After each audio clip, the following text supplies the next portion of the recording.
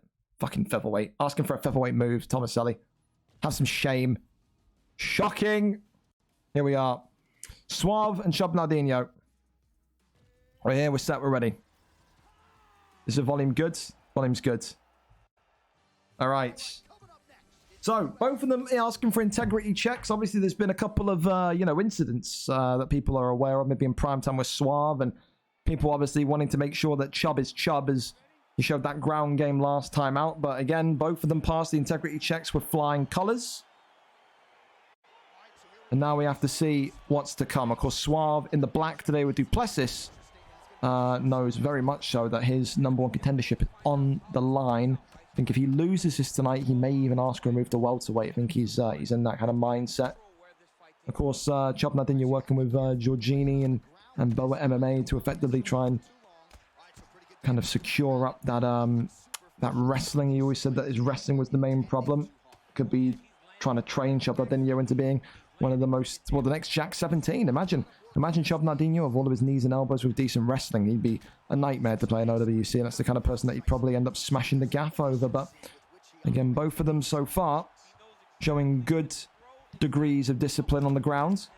Chubb Nardino, of course, opting to kind of take forward that that initiative by shooting the first takedown. Of course, both of them, as we say, this is the Dairy Derby, the Derby de la Dairy. Again, both of them known for their knee bows, both of them known for their kind of ability to cheese the fight into a victory if they need to do so. But now we get to see what happens here. Works the body, goes towards the knee here, jumping knee there. Works the body again. Jab straights there. Goes for that hook. Leg kicks. Coming off, goes back to the body. Uppercuts. They're a big. Off the double jab, spinning back elbow there. Spinning back elbow again. Knee into an elbow. Off the jab straight. Oh, Chubb Nardino clips him with a pull elbow though. And now running down the strike. Suave's got to be careful. This could be it right here. Good evening. One strike away. One strike away. Posture up. More and more strikes coming in. And Suave could be in a little bit of trouble here. He's got to be calm, got to remain calm. Elbows coming from bottom side here, goes over into posture up position again. Chubb running more strikes down, pulls him back down. Elbows coming from bottom, fakes left and right, more and more fakes. That one there denied. Tries to kick him off the Suave. Can't do it. Posture up's there again. Flips him. Slips him, and now into dominant position. We always know about these wrestlers when they kind of start to learn the tricks of the trade. Their top game is better than the bottom game. Chubb now got to show us what he can do coming out from underneath him. Little jabs. More and more shots coming forward, but only little taps there. Knee to the body. Off the double jabs. Uppercuts there. Oi, pull elbow there though. From Suave. Both of them getting one pull elbow and one pull elbow stun each, more importantly. Knees and elbows coming in there from both again. Oh, jumping knee there. Chubb maybe going to win the round off of that last strike. Again, it's going to be 60 miles an hour for a reason. I think both of them want the fight to be on the feet. Maybe Chubb will feel more confident practicing with your Lord Lagouts and your Georges to take this one to the ground. They've Again, taking these lower weight guys, these middleweights, these light heavyweights, and tried to maybe make them masterful in the art of what I think they call it boring wrestling, because they like to see people complain about the wrestling. Seen it a couple of times, and you've seen George kind of wrestle people. He's got flack after the fights. He's told them to cry. He's mastering kind of irritating and agitating his opponents. Big double elbows there coming forward though from Suave, and again they're trying to pass that on to those middleweights. They know that if Chub Nardinho can wrestle and make this one a bit more of an annoying fight for Suave, he's got the ability here to win this, to be back in that contendership conversation. Ducks underneath the spinning elbow into the elbow. Shoots the takedown, gets the takedown. Chub Nardinho back on top. Half guard there denied. Elbows coming in. Crosses back, but that one's denied itself again. Faking left and right more and more. Goes back and again sits into that position. Full guard. Gets back up as well. Wonderful defensive work from Suave. Oh, goodness me. Chub Nardinho waiting to see if that pull elbow is going to rear its head. The double jab into the hooks.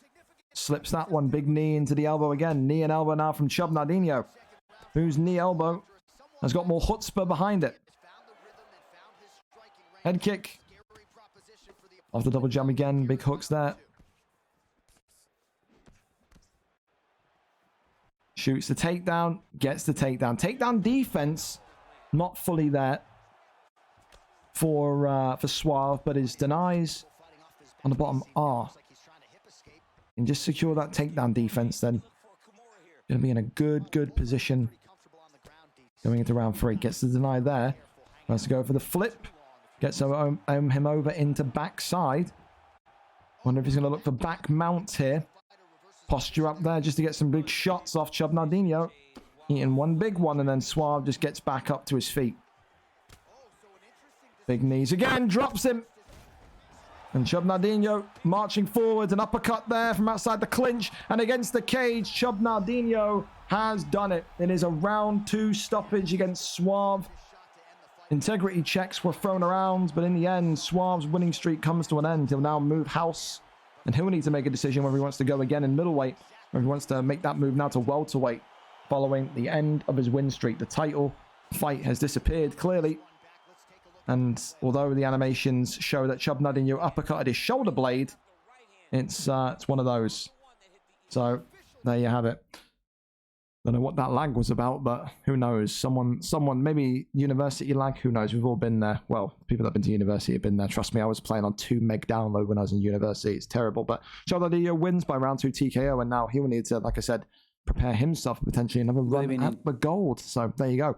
Up next, it's going to be Josh Clark against Wright Him, everyone's favorite Scotsman. Wright Him back in the octagon. Josh Clark coming with a 5-4 record. This one maybe a little bit personal. Wright Him knowing that Josh Clark is the guy that fake glove touched his good pal Batistuta on his girlfriend's command. So he says, Wright Him on a 3-fight win streak. Josh Clark back from Spain after a week of relaxation, but will that maybe hinder his ability to box with the best of them? Scotland's own Wright Him coming with a 3-6 record, 3 wins in a row since his re-entry to winning ways. I think actually not 3 wins in a row.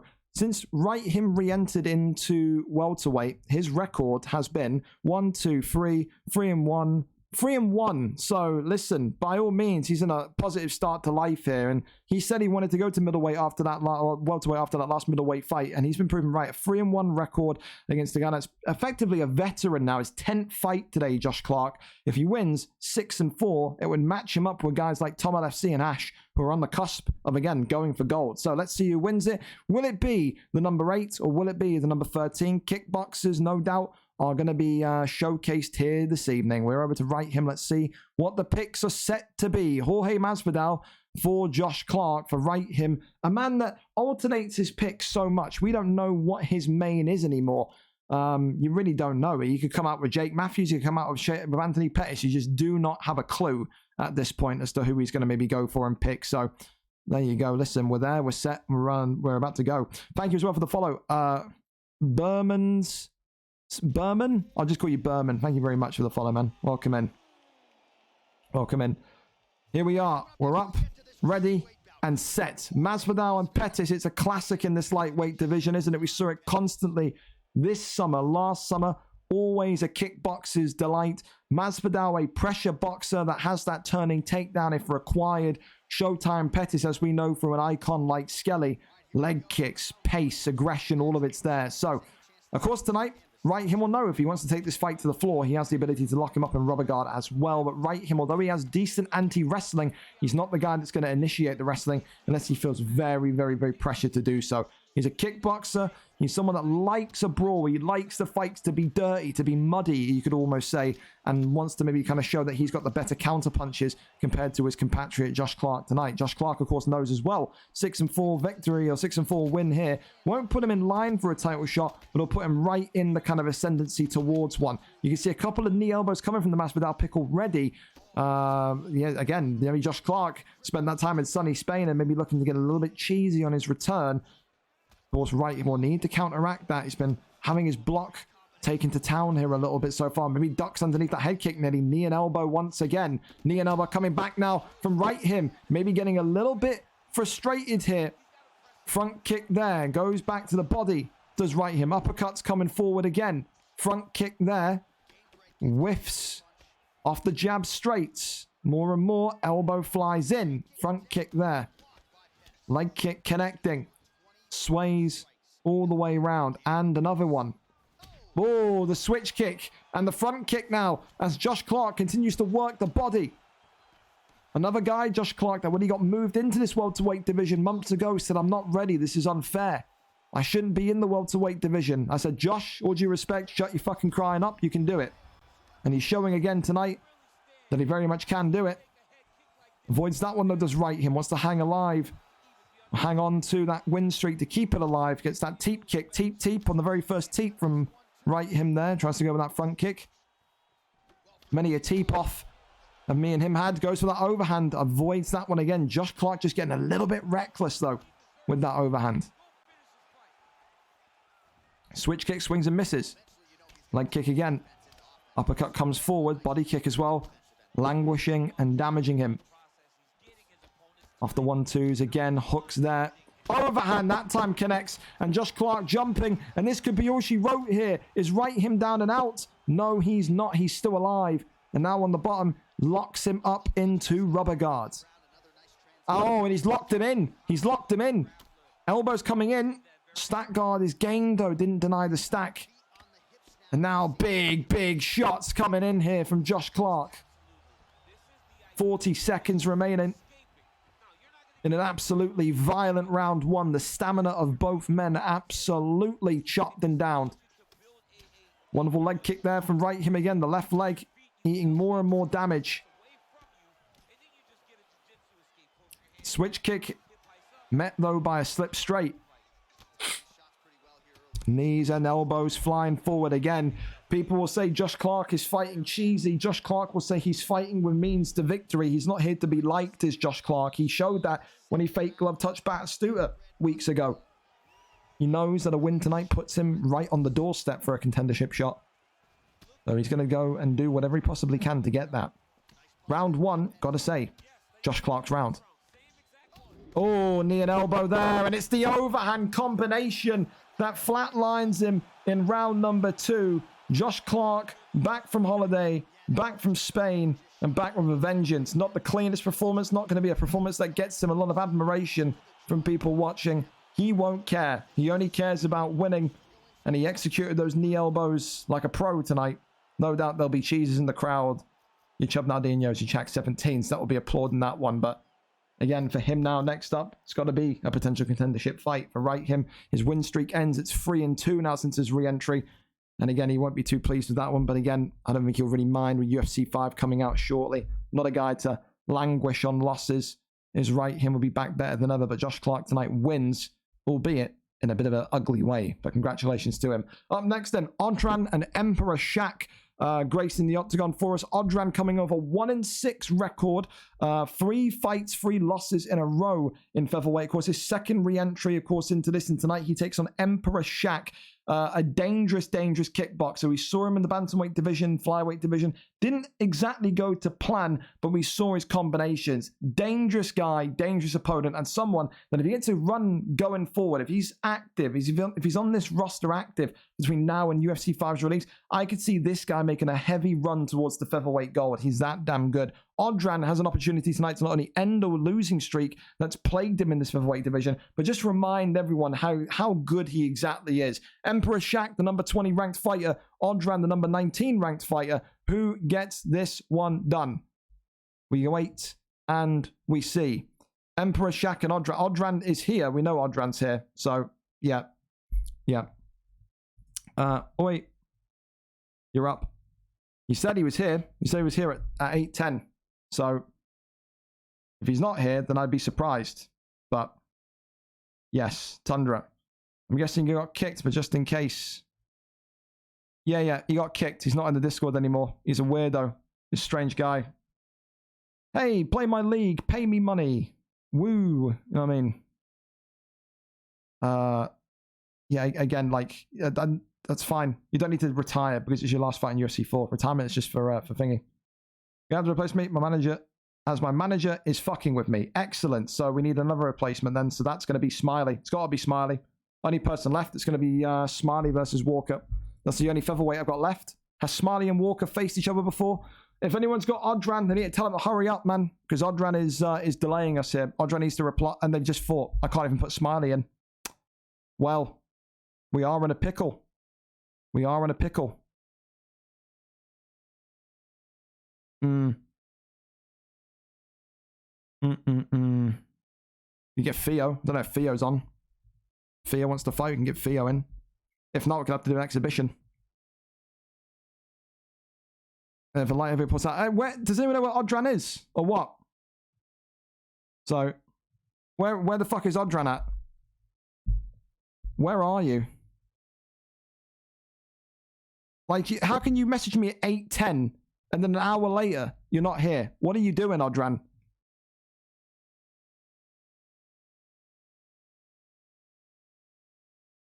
For Christ's sake. These clapped people, man. Just wasting time. Terrible. Well, I may have to go around. Theo, you in? Again, if the worst case scenario happens, I will need to put in an exhibition against Walker. Because Walker needs to fight. You got Mikeinho apparently being fucked around by his boss. You got a lot of these people in the featherweight division that don't want to fight on stream. Guys like Jay Manny and Jamie can't do it. I mean, so didn't realize. Wake up. Don't know if you can tell the time. Maybe you should use that stupidness of yours to read your DMs, mate. Because he's DMing you. You're ignoring him. Honestly, I've got to tell grown men to read their messages.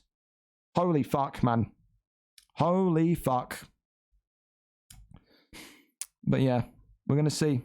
If Theo's not here, then I have to go deeper and deeper. Could try Beckham. See if Beckham wants to do it. Yeah, didn't realize you get another. Yeah, it's not like it says a big message that says 1 in red, Odran. Christ almighty, man. The slowness. Holy fuck. Holy fuck. Well, we wait for this one. Again, sorry about the people that are on later on that are going to be a little bit delayed by people like Odran. I back. You're going to have to fucking sit and deal with it, I'm afraid. I back. There you go. Oswald, thank you for the prime. We'll be up quickly. Well, short enough. Expedition. I prefer to avoid it, to be honest. I don't want to do an exhibition. I don't. But there's too many people that either don't want to fight on stream or don't know that when they're working, if they're working, etc., etc. But listen, we'll figure it out as we come, as we go. Odran's live. Hallelujah. On time somewhat.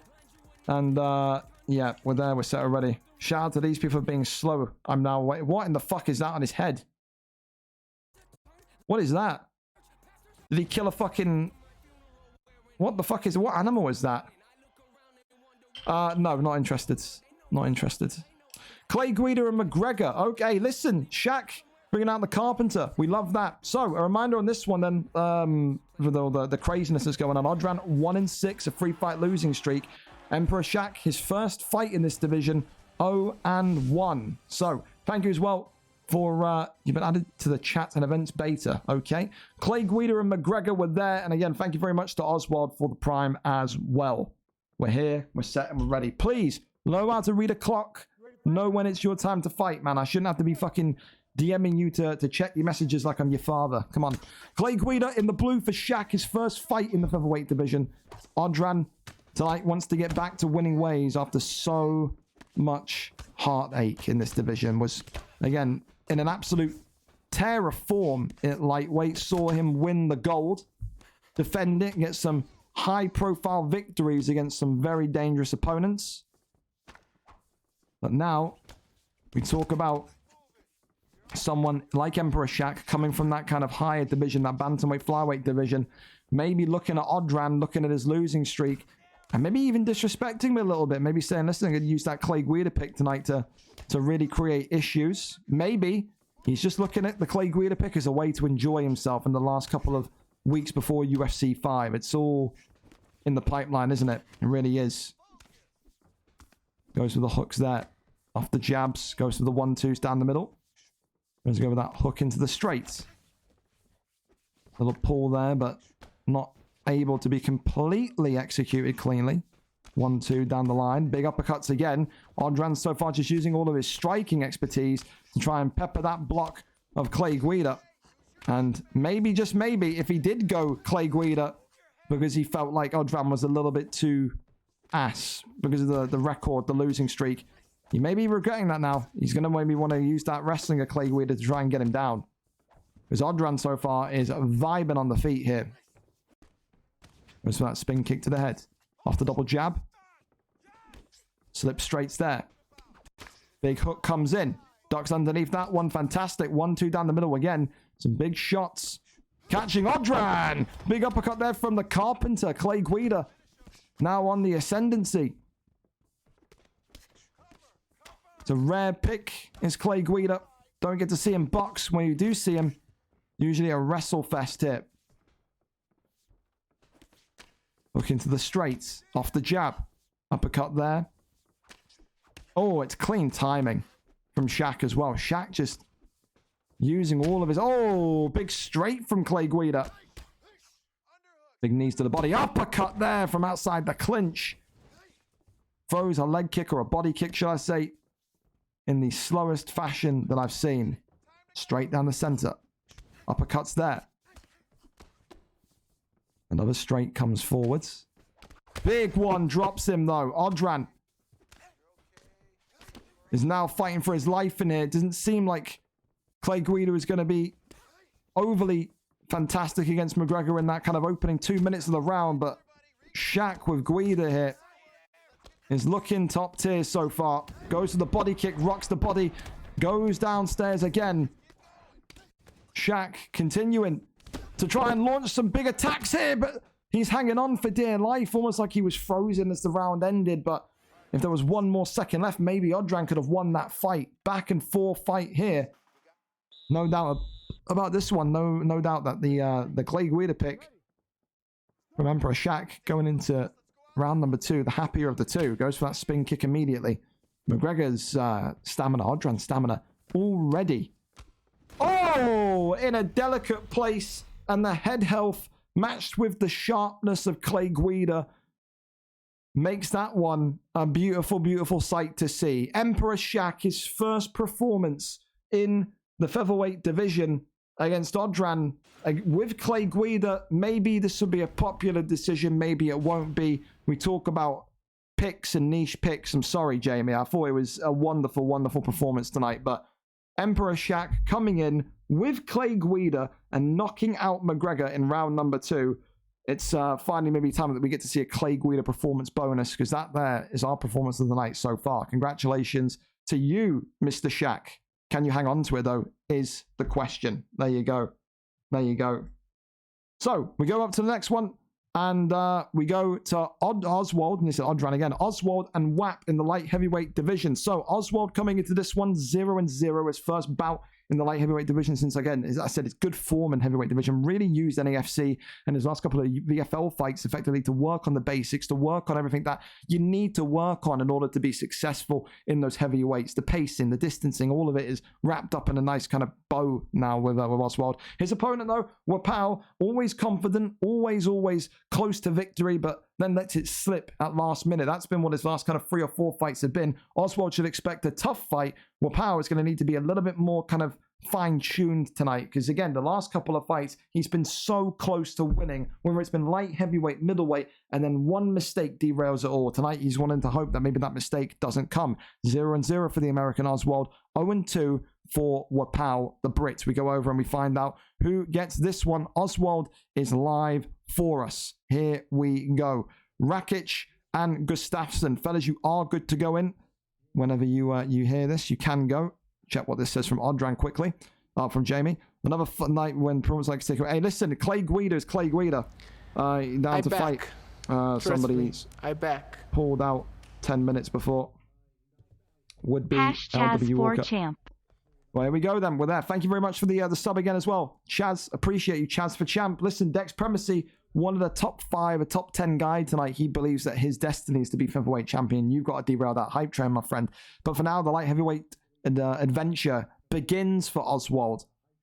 Again, the owner of VESA, wonderful league, and not only Apex, but FIFA and the North American side of things. Friends and associates of VFL and VESA, but are we going to see friends and associates in the octagon tonight? Oswald opting with Gustafsson in the yellow.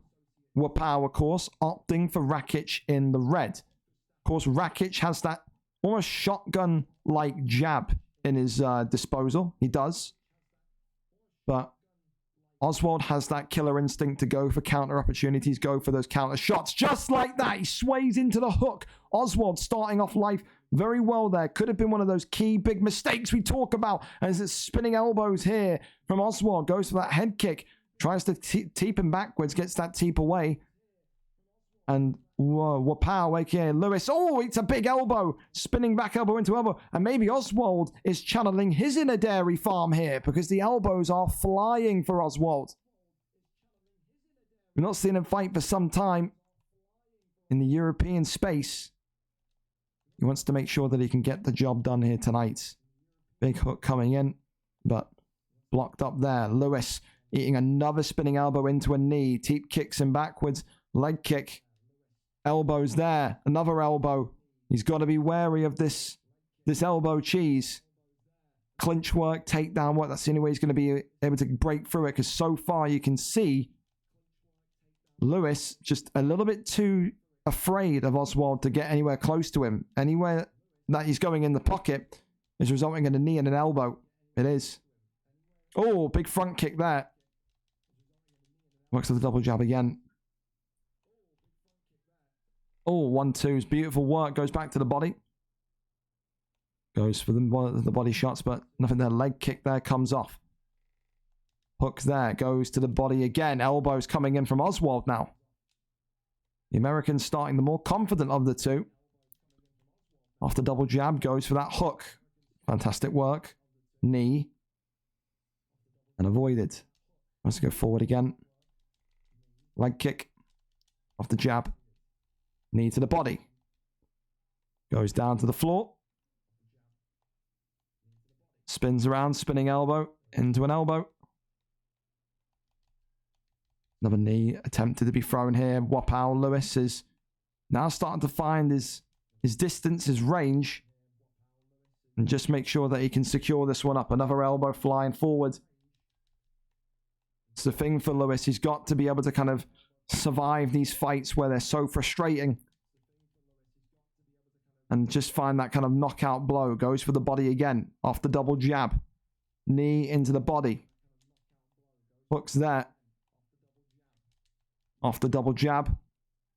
Big clip comes forward again. Stamina as well starting to become an issue for both men. Round 1 in the books. And so far, you'd have to say, regardless of maybe the few is what the messages are from Lewis so far as well, responding with great fight. But Lewis definitely feeling the heat there with those messages. But again, so far you have to say Oswald, the American, 1 round up to 0. Not the cleanest performance, but it's not going to be when you're in that kind of light heavyweight division. But Oswald so far doing enough to win round 1 and create some doubt in his opponent's mind. Round number 2, up and underway we go. Off the jab. Knee immediately coming out from Oswald. Works off the jab again. Big hook comes forward. Leg kicks met by jab straights. Off the jabs again. Works the hook though. Lewis going low with shots. Teep kick sends him backwards. There's the takedown, the shot, and the land. The American landing his first takedown that he's attempted this fight. And now raining down some strikes here to the body. Wants to tenderize up that midsection more, maybe in case he wants to get some of those body shots off, those knees off in the remainder of round 2 or even into round 3. Big strikes in still. Pulls him back down. Pulls him in. Posture up is there. Rolls through. Now gets top position. Lewis. Posture up and just disengaging. Happy to be on the feet despite the difficulty he's faced in round 1 so far today. Off the double jab again. Oh, clips him with a big hook. Goes back to the body. Oswald now getting his knees and elbows going in. Spinning back fist there. Another knee coming forward. Head kick there. Another knee. And another knee. And another elbow. But Oswald's been clipped. And now goes up top. Does Lewis. And Lewis rocks him to the body. And now jumping here. And is Lewis finally going to get one of those big wins he's been craving? No. Oswald says, not yet, young man. Denies there. Posture up, but that one's denied. Goes for an armbar. Is he going to sink this one in? He could do. The stamina is not in a great place for Lewis. He's got to be calm here. Escape is so far winning. The submission defense has started off brilliantly. But what are we going to find in the remaining segment of this round? It's been a very back and forth round. And Wapao Lewis getting back up to his feet. Oswald letting his block regenerate, letting his head help regenerate, goes right back in again with that devastating hook. Knee to the body. Knee in response from Lewis, spinning back elbow into an elbow. Knee to the body again. Oswald's stamina depleting. You can see Lewis is just looking at that. He's defending all of the cheese and then responding with his counter shots when Oswald is low on juice. Goes for the body teep there. Leg kick comes off. 1-2s again being focused while Oswald tries to work off that double jab. Try and kind of keep him away from him. Head kick there, volleyed up, but blocked up well. The leg health as well from Lewis. Not great. Works the body. Oswald is in deep trouble again. It's good fight back from Wapao Lewis. Elbows coming in. But we are going to see round number 3. Oh, head kick there just before the bell. Maybe that one there a little bit deserved from a couple of the knees that we've been seeing here. But back and forth, back and forth. I think it's not out of the realm of possibility to call this one a 1-1 going into the third. But a very, very close fight so far. Lewis has got a strategy. He's looking to just defend all of those knees and elbows and then looking to effectively just counter strike when Oswald lets his eye drift off the stamina. So we're going to see what happens. Who wins it? Hell of a fight between two fighters who are winless in this division. Potential future champions, maybe. Who knows? Big hook there comes in again. Off the jab. Little leg kick off the jab, and there's that elbow again. And Lewis here, starting to be the man that eats the big shots first. Leg kick is checked. Goes back to the body. Thinking carefully about when to throw the leg kick. Or the body kick even. Slip straights there. Knee to the midsection from Lewis. Oh, head kick cracks Lewis though. Ducks underneath it but eats the elbow. Oswald knee and elbows flying forward. Leg kick there. Goes back to the body. Knee to the body. Off the jab. Knee again. Deep kick sends him backwards. Leg kick is there once more. Oh, good pull. Good pull from Lewis. And Lewis, maybe, just maybe, this could be the moment. And Wapao Lewis has done it. His first win in what feels like months. And his first win in this division against what you could argue maybe a little bit of a cheesy fighter in Oswald, but a fighter that was filled on confidence and a fighter that's developed tremendously. And for Wapao tonight, that's going to feel like a long time coming. A real battle there, a real war between those two. But in the end, it's that beautifully timed pull elbow from Wapao Lewis that sets up the sequence for his first win as a light heavyweight fighter. Wapao Lewis gets it done in round number 3 in a fight that he probably needed to get the knockout in. That was a very, very close one. I don't know who would have been having that on the scorecards, but Lewis tonight gets the W. Congratulations to him. Now we go back to the conundrum of the Walker opponent. Yes, please. Yes, please. We'll go in 10. So let me just tell Walker as well. Walker, just a note, doing your match in 10. Opponent is now Theo, since Smithy's pulled out at 8 p.m. So I had to scramble a replacement. So yeah, let me link these two up. So at least we've got that there. Theo didn't fight on the prelims, did he? He didn't, thank fucking Christ. That would have been really triggering for my OCD. So we are going to see that. Discord equals boom. There we go. Let me link these two up as well, actually. So we're going to go over then to Vape and Co in this one. So yeah, so we know Theo and Walker are going to take each other on. Theo 6-6, Walker 5-8. I think these two have met before in terms of a fight as well. Correct me if I'm wrong. Maybe I am wrong. I felt like they fought before. Am I smoking drugs? Sometimes I wish I was. What? Blessed Style, Smiley. No, never fought before. Okay. Hey, listen. A nice one then. Theo, James, and Walker. But we're going to go to Vape and Rep first. Then let's go to this one. Let's see what happens in this one. Rep is taking a piss and he'll be here. Lovely. Rep and Vape. Two people that I can usually rely on unless it's a BMF. No offense intended, Vape. But yeah.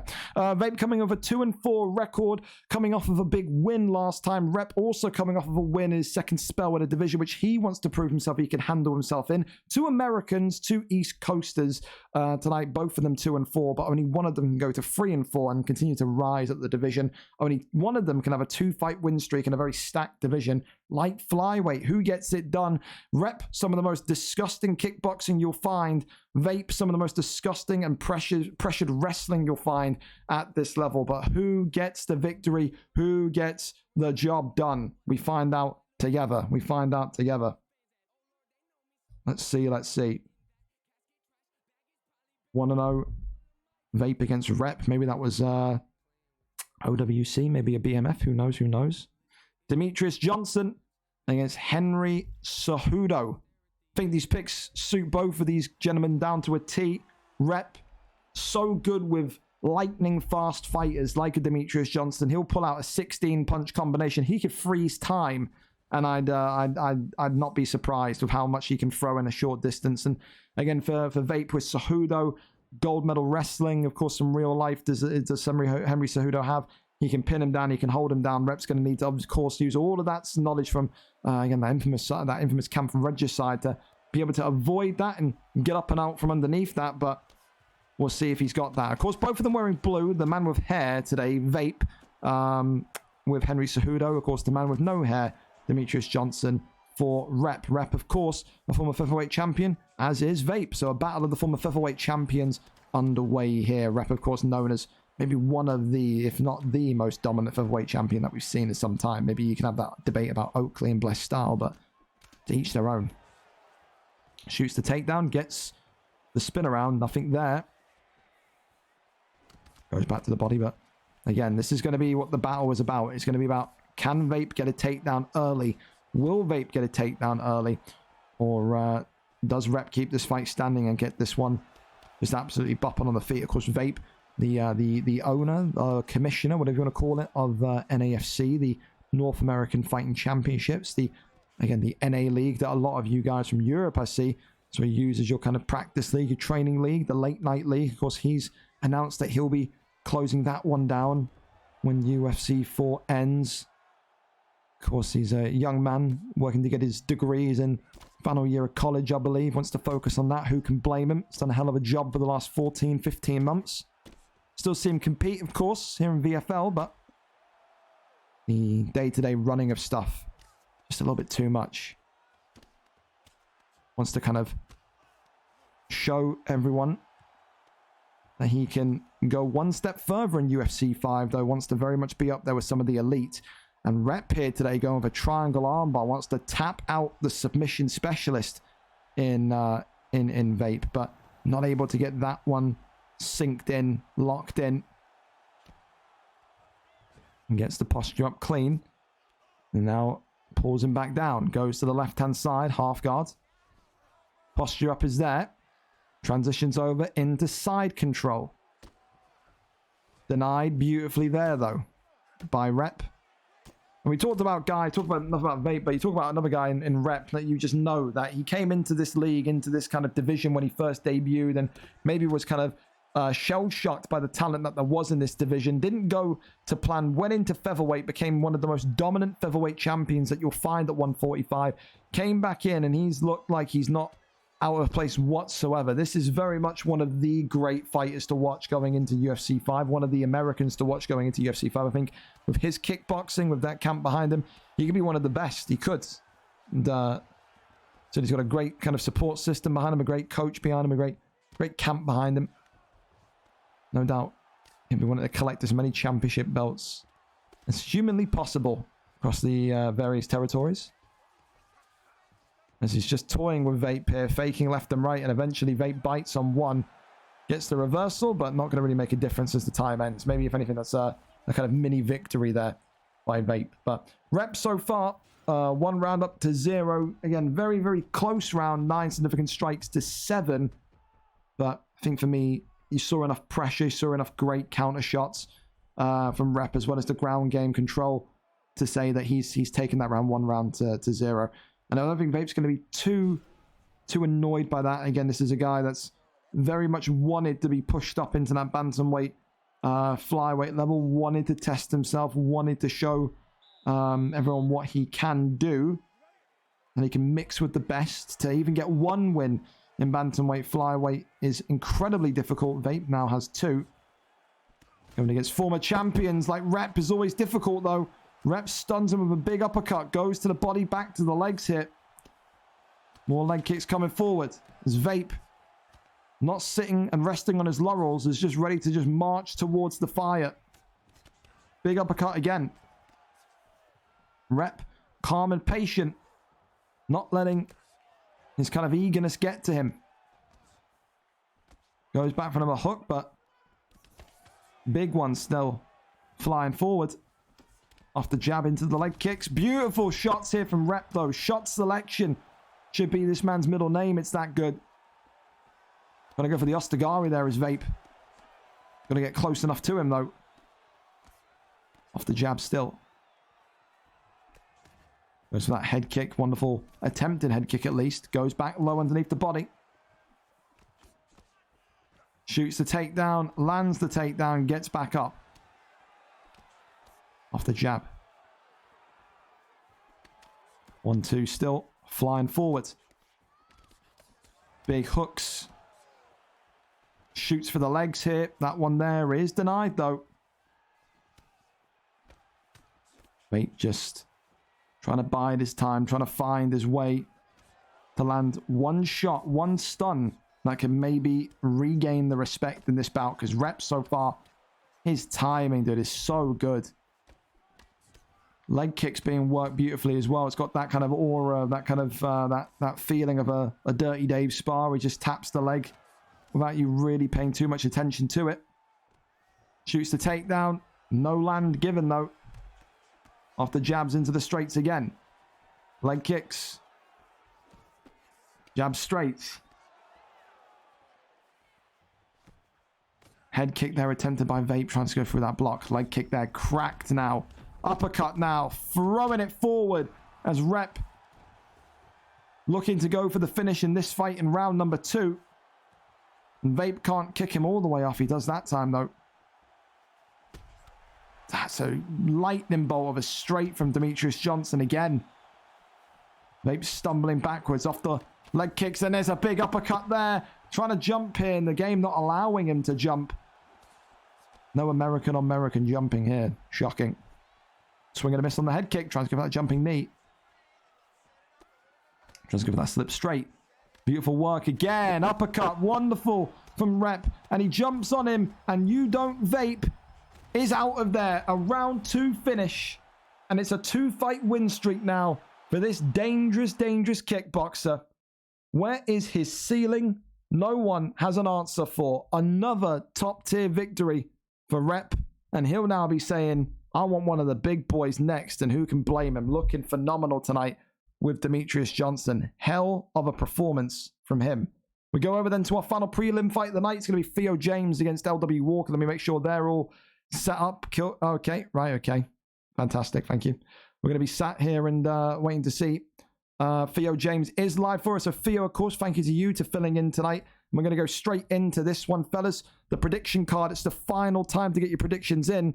Final prelim fight is live. So listen, a very, very different bout that we were supposed to be seeing. Supposed to be seeing Smithy and Walker, 2 action-paced strikers tonight. Theo, more experienced, more rough around the edges in terms of his experience in competitive fights. He comes in at 6-6.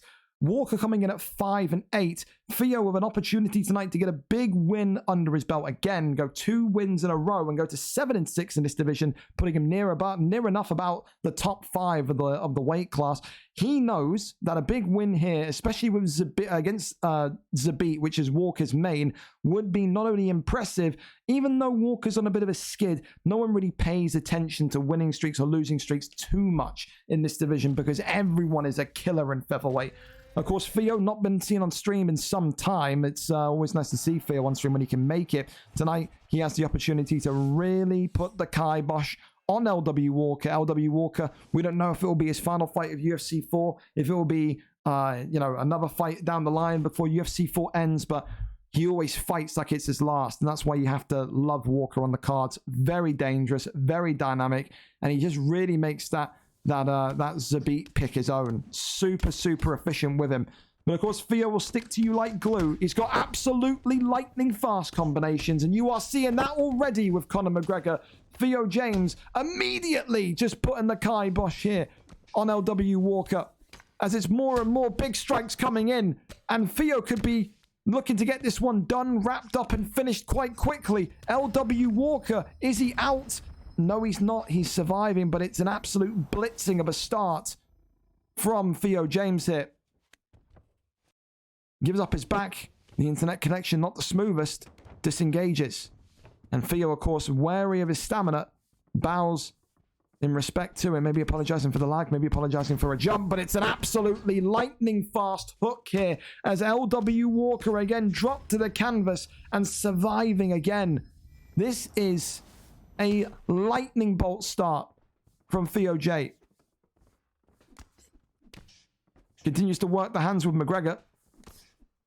Underneath that one is a pull uppercut, but seems like maybe... Oh, Walker was gaining composure, but with that, it's a lightning bolt straight. And Theo James, who comes in at short notice, puts on an absolute destruction job on LW Walker. That there is one of his most dominant wins that you'll find, and that's why he is a scary man at 145. Some of the best striking. No doubt he would have loved the crack at Saliba's title. Maybe he'll have a run at this featherweight gold before UFC 5 comes out, because what a performance right there. Just a dominant performance from Theo James, who comes in, like I said, off of late notice and does that to a very, very dangerous man in terms of LW Walker. I think you have to. And listen, the Guida pick is incredible, but to do that on that short notice is vicious against someone that's got so many highlight reel knockouts like LW Walker. You have to give it. You have to give it to Theo. A performance of the night bonus, looking very difficult to beat there. And that there is a Theo James classic, if I've ever seen one. Lightning fast and vicious, to say the very least. Fellas, with that, listen, the prelim card is over. Let me quickly just check these DMs. Took my team get it. Listen, you did. Here you go. You make me look silly, mate. That's fine. Where's the fucking message? I will delay my UFC card just to fucking clap back at this moron, man. I will. You do that. There we go.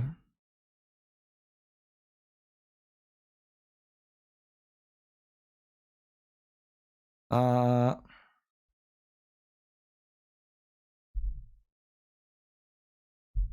a bit of respect. Have a bit of respect. Your league isn't doing well. You have to come into other servers and poach. This convo is now over. Thanks. Fucking weirdo. I'm gonna make you look silly, bro. This is the FIFA community in a nutshell, man. This is it. This is it. Yeah, it's because you scored 5 goals against Fleetwood. You moron. Of course it is. What a weird community I fucking exist in, dude, honestly. What a weird community. I would link him that as well. Hold. Goodbye. There you go. Fucking creep. Jesus Christ. Yeah. We just scored 5 goals on Fleetwood, man. Yeah, that's totally it. Fucking moron. Get out of it. Anyway, listen, back in 60 seconds. The main card is on its way. Don't you go anywhere, you sexy man behind the screen. I'll be back.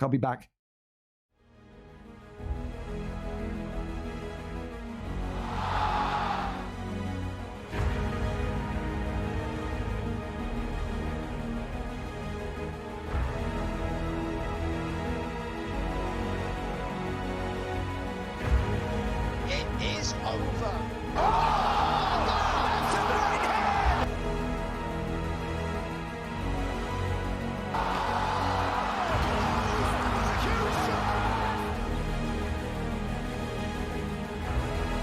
Oh my god. Leg beat up, man. That's the Poirier. Oh, good luck for Poirier now, right hand. Oh my god. An SLG Jokers has put the former middleweight champion to sleep. Light heavyweight champion. Goodness. It's time.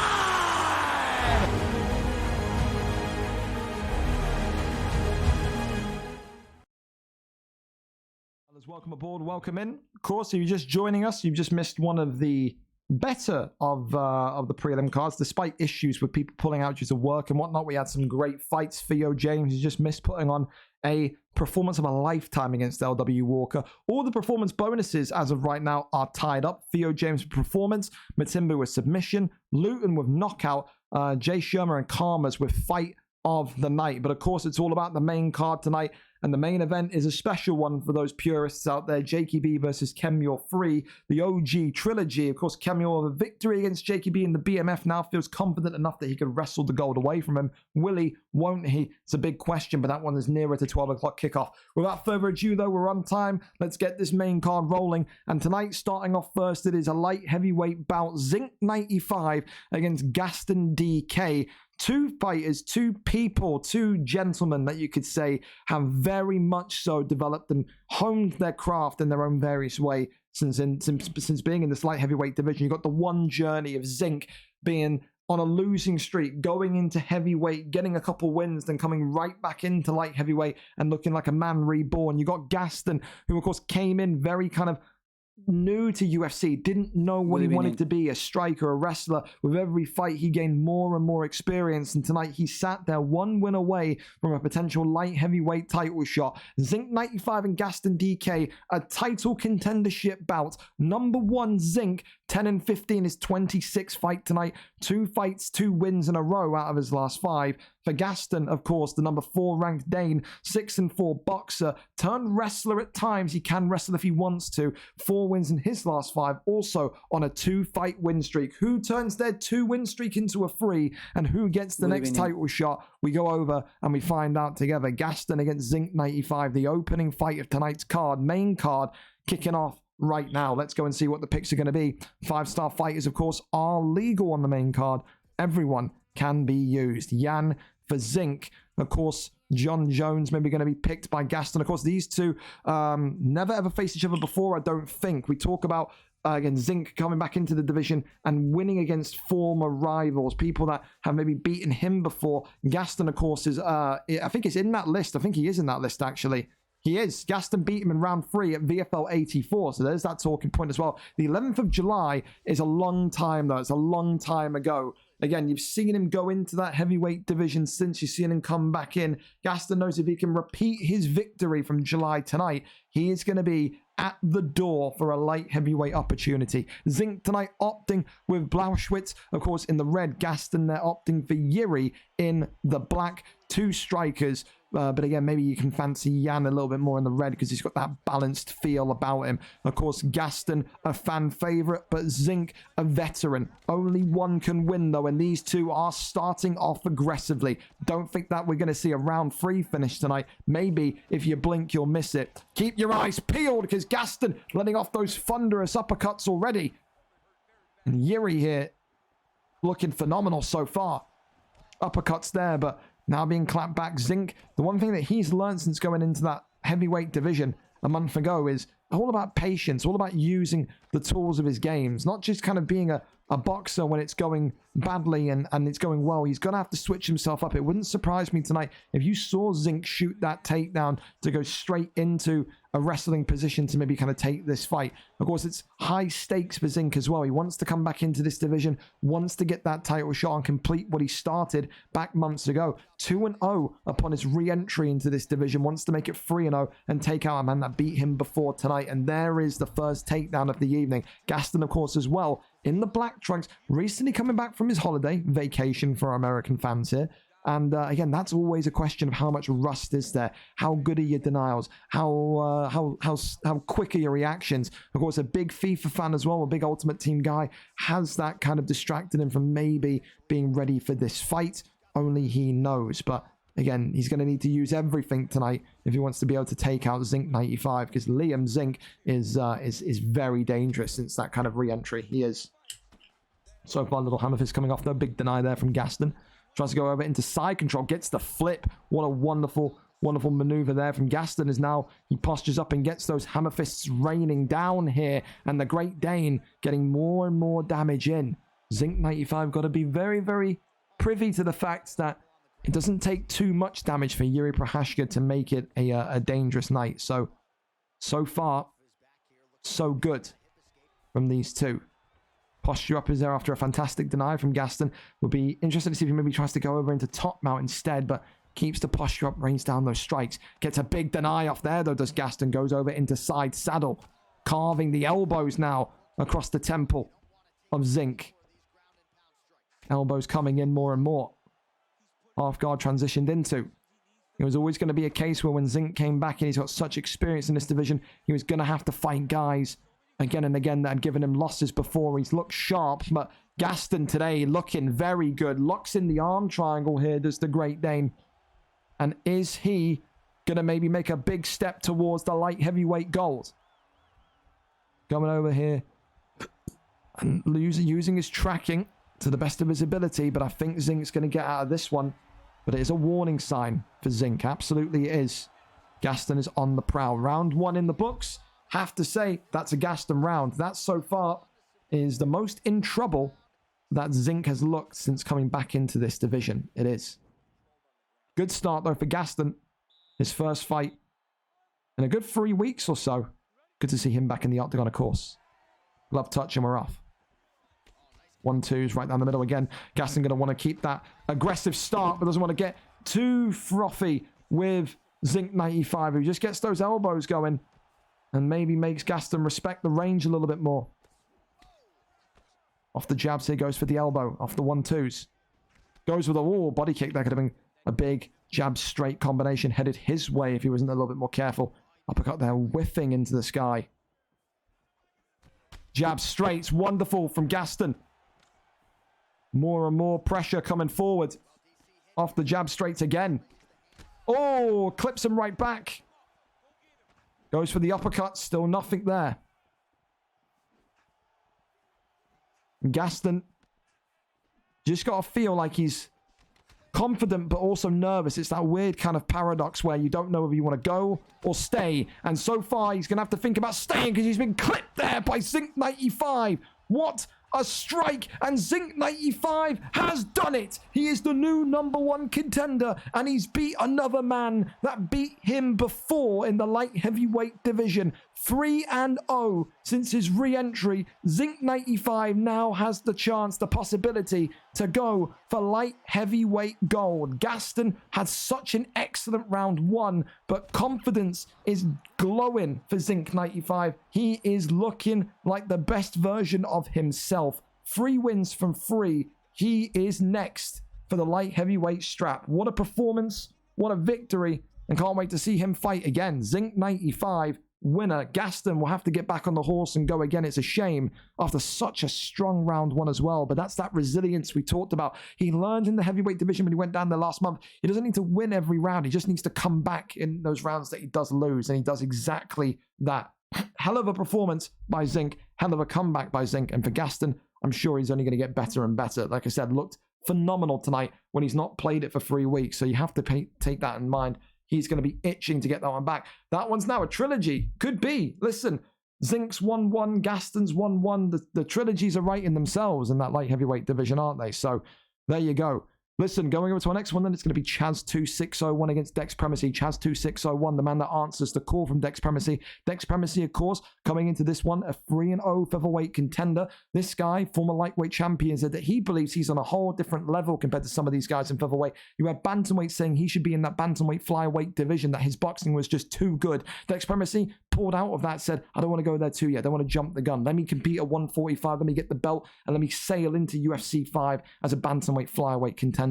He says tonight he wanted a top 10 guy. Tonight he gets a top 10 guy. He gets a former #1 contender in Chaz 2601 who's got a highlight reel as long as my forearm. He's that damn good with his knockout power. 7-8 Muay Thai artist, of course, can be a boxer as well, but does work the knee elbow well. But Dex Primacy, a kickboxer that has incredible wrestling, but also represents the Americans in a great and entertaining way. Not one of those kind of boring wrestlers, but a dynamic wrestler when he wants to go down there. He uses Charles Oliveira in the lightweight division so well. What will it be? What will his method of attack be tonight, and how will Chaz 2601 respond in order to derail the hype train? We go up and over to it. Dex Primacy is live for us. The American set to take stage again. Volkanovski for Chaz. Dex Primacy opting for Korean Zombie. That's how confident he is. Thank you very much as well again to Fridge Salesman Fred. I've missed you, my friend, and CPG. Thank you for the follow as well. Welcome in, welcome in.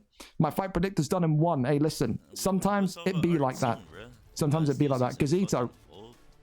Yo, people there are you so go. insufferable with this vote. Dex Primacy got his corner with him as well. That's what you'll hear there in the background. So there you have it. There you have it. So far, hey, listen, man, you got 10 more to get. You got 10 more to get. Got 10 more to get.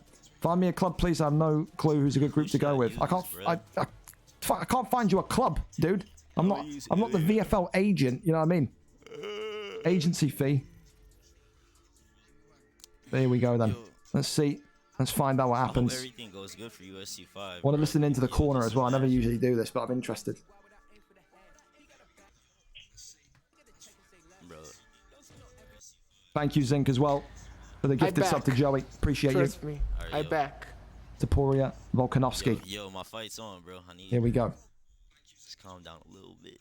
There you go. He's telling his corner to calm down. His corner gassing him up too much. Just imagine, I was the face of WWE. Imagine if I'm the face of UFC. You know, sexy black man.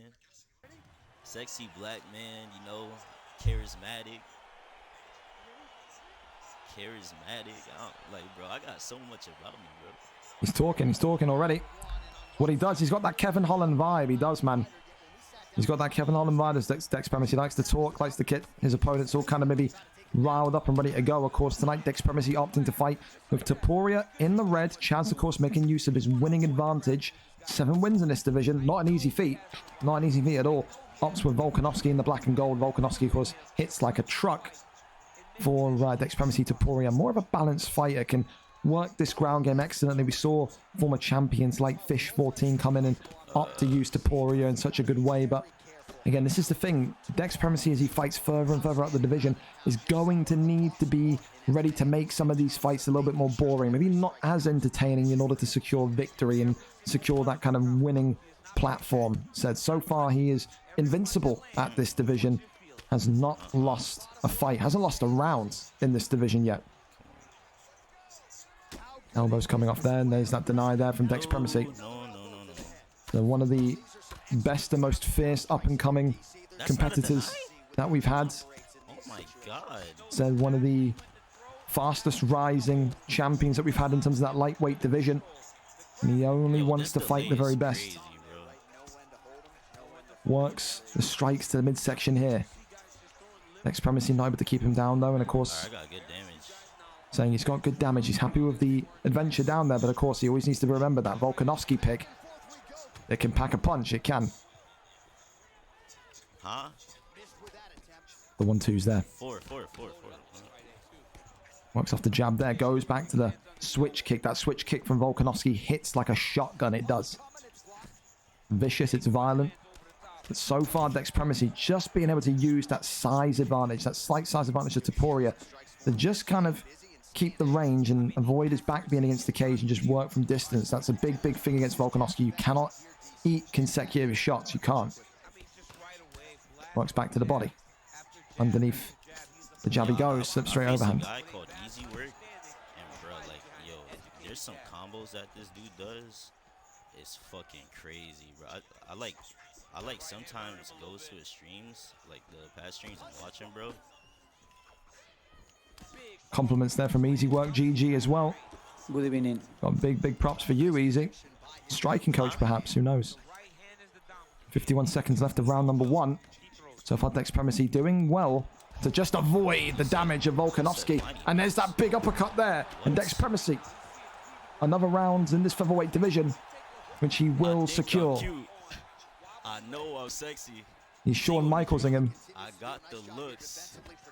Oh, slip straight overhand. Dex Primacy maybe getting a little bit too cocky here. Dex Primacy was singing the Shawn Michaels theme song. Oh no. Whoa. That's going to re-lock him into focus. Nearly. Never take your eye off the ball, young man. It can come at you fast. It can. All right, let me focus, bro. Wow. I was just so that. He did. He nearly did. Yeah. There's that slip straight there. Elbows coming in already. Chaz, almost like a killer shark at times. He gets that one stun, that one knock. Until he'll start to feel it. He'll start to smell that blood in the water. Oh! Yo, this whipping game past. is so bad, bro. Let's go for those hooks, those uppercuts there. Oh, and Chaz being clipped there as he goes for that spinning elbow. Dex Primacy knocks and drops Volkanovski. Goes over the side control, kicks him away though. Not able to happen yet. The jab straight, a big hook there. Dex Primacy. Chaz avoiding it. He's surviving.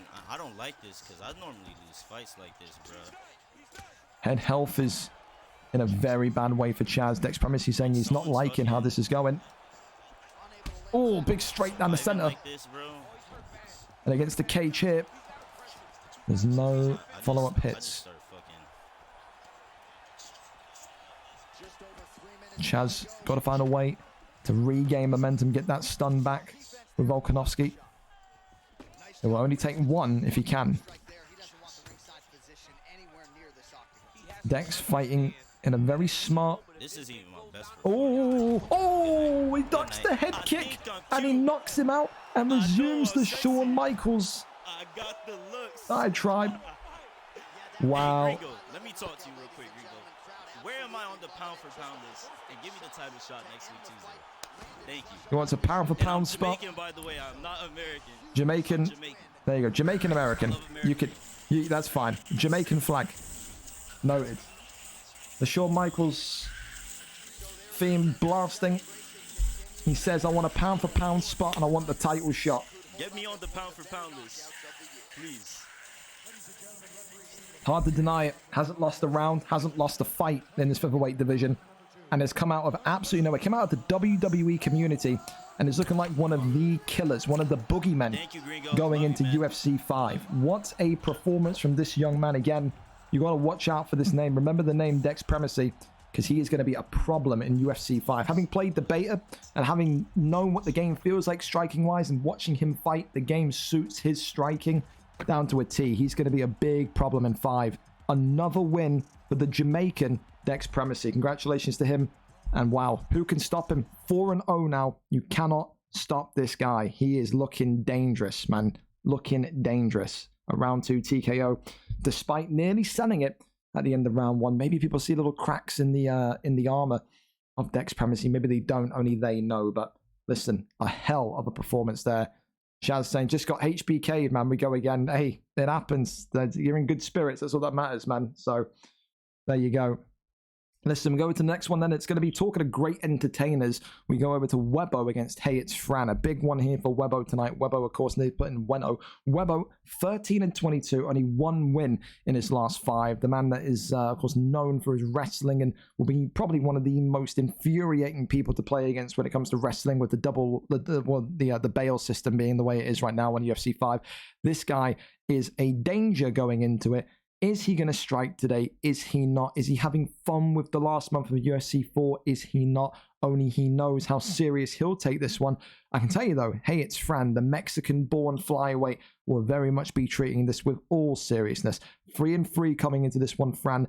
He said again, I want one of the top guys. He gets a former champion in Webo. Fran looking to make it a 3-fight win streak. Webo, of course, looking to bounce back after, again, not the greatest run of form in the last month or so. Will he do it? Won't he do it? The 13-22 wrestler Webo takes on the 3-3 kickboxer Hey It's Fran.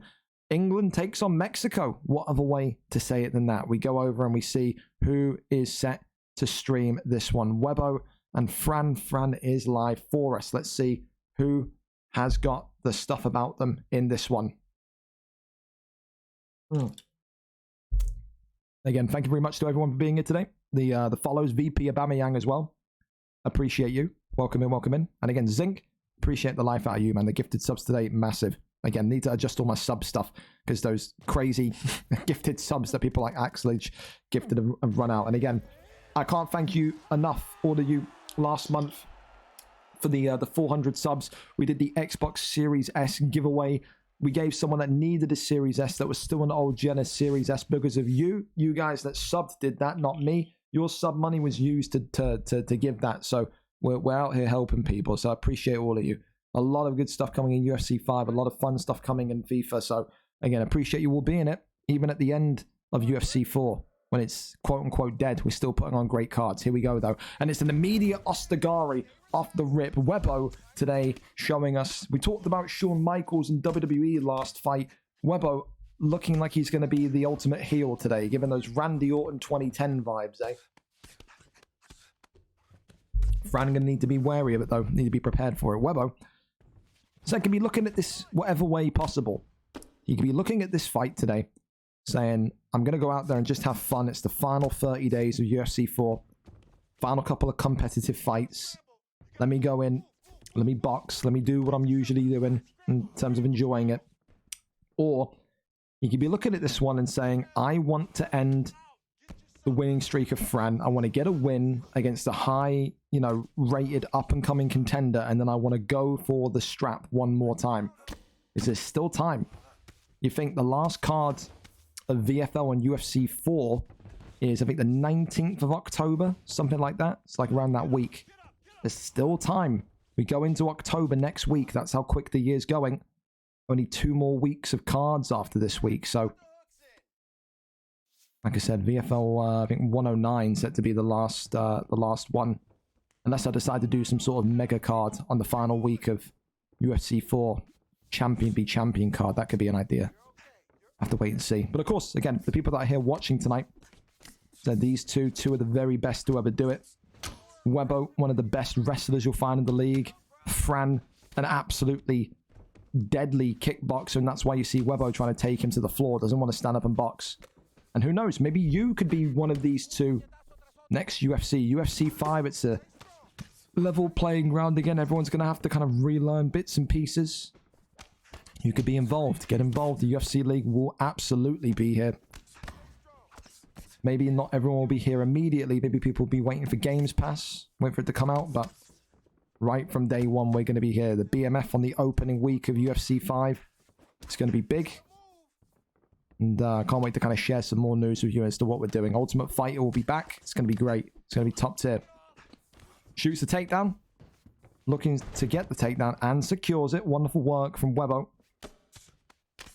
Just wants to make the American work for the victory here tonight. Tries to go for the transition. That deny there is big though from Webo.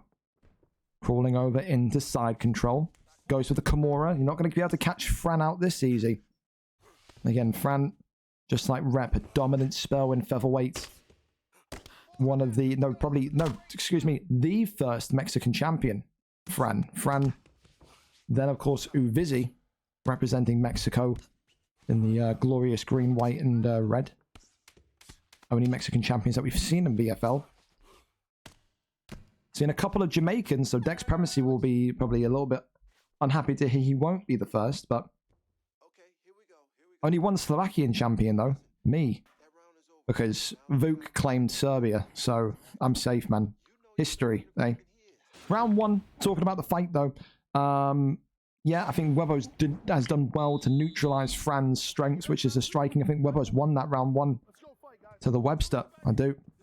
And immediately sprinting towards Fran. Going to maybe look to work that Ostigari and make this a little bit more of a long night. Of course, when Webo's in troll mode, he's a very difficult man to beat. We've seen Webo do Webo things on UFC 4. 2 days without sleep playing OWC on his various 35 ults. I've had the misfortune of being in there with Webo, an ult of Webo back in the summer. See my Discord ping to the side and he goes, I'm in trouble here, I need to wrestle. To which has responded no in capital letters. And at that point he held me in side control and fiddled me senselessly. Of course he's got a history of retirements on his sleeve as well. Who can forget, of course. Oh! Hang on a minute here. It's enough of the Webo show, it's more about the Fran show here. Webo shooting the takedown, pulling guard, and Fran saying no. Big hook comes in there. Big clips here from Fran.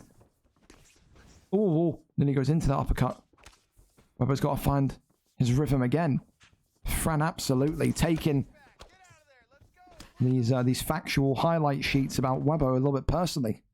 Webo getting him back down though. Of course, Fran's never fought against someone, to my knowledge, that's just looked to wrestle each round. Usually when Fran fought at featherweight, even when Fran's fought at bantamweight flyweight, it's always been against people that have wanted to test their stand-up against Fran, and it's been difficult to do. Webo, though, now looking to lock in a top-mount armbar. Naturally weak submission, but it's not impossible to let off. And Webo's tracking. Again, not bad at all. He's known for those ground and pound finishes, not really for his submissions. Only has a handful of submission victories, does Webo. Not going to come in at this point, but it's a warning sign, no doubt, for Fran to be very careful. Oh, and then going for a bottom side Kimura, another naturally weak sub. But lets that one go as well.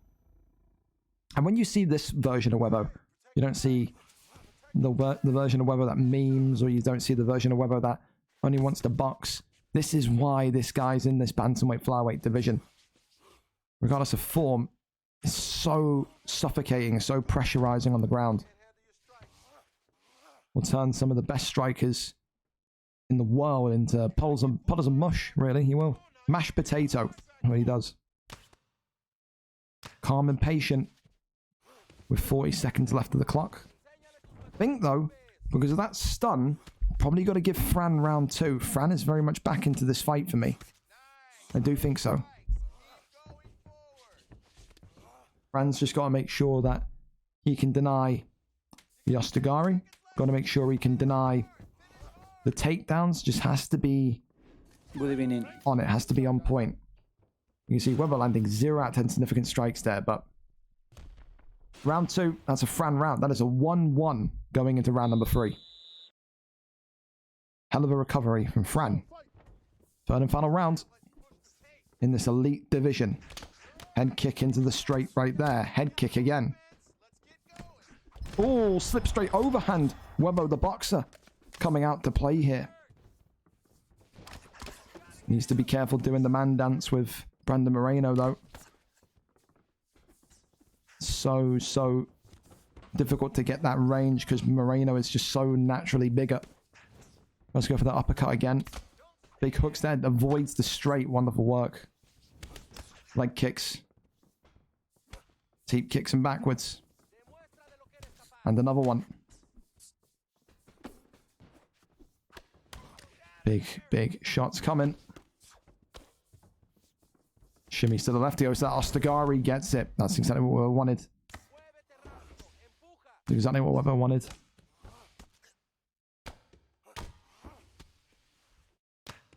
More strikes from bottom. I think Weber was happy to just sit here as well. Got that kind of slip straight overhand combination. That got that rock earlier on. Weber may be happy to just kind of sit here, keep control, and win this fight on decision. And always a little bit disrespected as well, maybe because of his persona, being a bit of a jokester. But again, this is prime Webbo. Not this boxing stuff we saw. This is prime Webbo. It is. And so far tonight, it's put a nail in the game plan of Fran, because Fran is not freely and able to strike like he usually does at that super high level. Tries to go for the back flat. That's not good. That's not good at all. And a rear naked choke here being looked to be sealed in. And Webbo here could take this one. Webbo tonight, nothing short of phenomenal. And I think Webbo is going to take this one. A round 3 submission. And that there, ladies and gentlemen, is prime peak Webbo. He is back and he looks serious going into UFC 5. For Fran, the win streak comes to an end, but there's no shame. Only the best of the best in this division. Webbo showing once again he's very much in that conversation in that bracket. Hell of a victory by Webbo. A good submission to gain the back of a flyweight is difficult enough. I think it's not the most prettiest of submissions, but I think you have to give it. To take the back of someone like Fran is so difficult to do. And I think tonight, you can't look much further than Webbo and say, that's submission of the night for me so far. Round 3 submission, courtesy of Cejudo.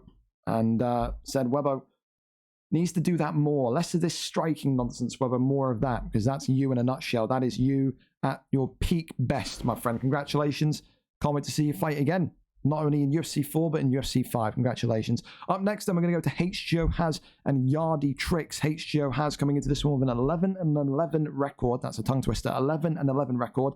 Coming off of a loss, 3 wins in his last 5. Yardy Tricks tonight knows if he wins, not only will he equalize his record to 6-6, but he'll take a 3-fight win streak, which is, of course, currently, would be currently the highest win streak in the division. It's not out of pocket to say this. If Yardy Tricks wins this tonight, he will be next up for whoever wins the gold tonight between Seek and Destroy and, of course, Tom LFC. Will he do it? Won't he do it? HGO has been a guy over the course of these months, over the last year, has made it a mission to cause upset, to cause disruption in the division. Can he do it tonight?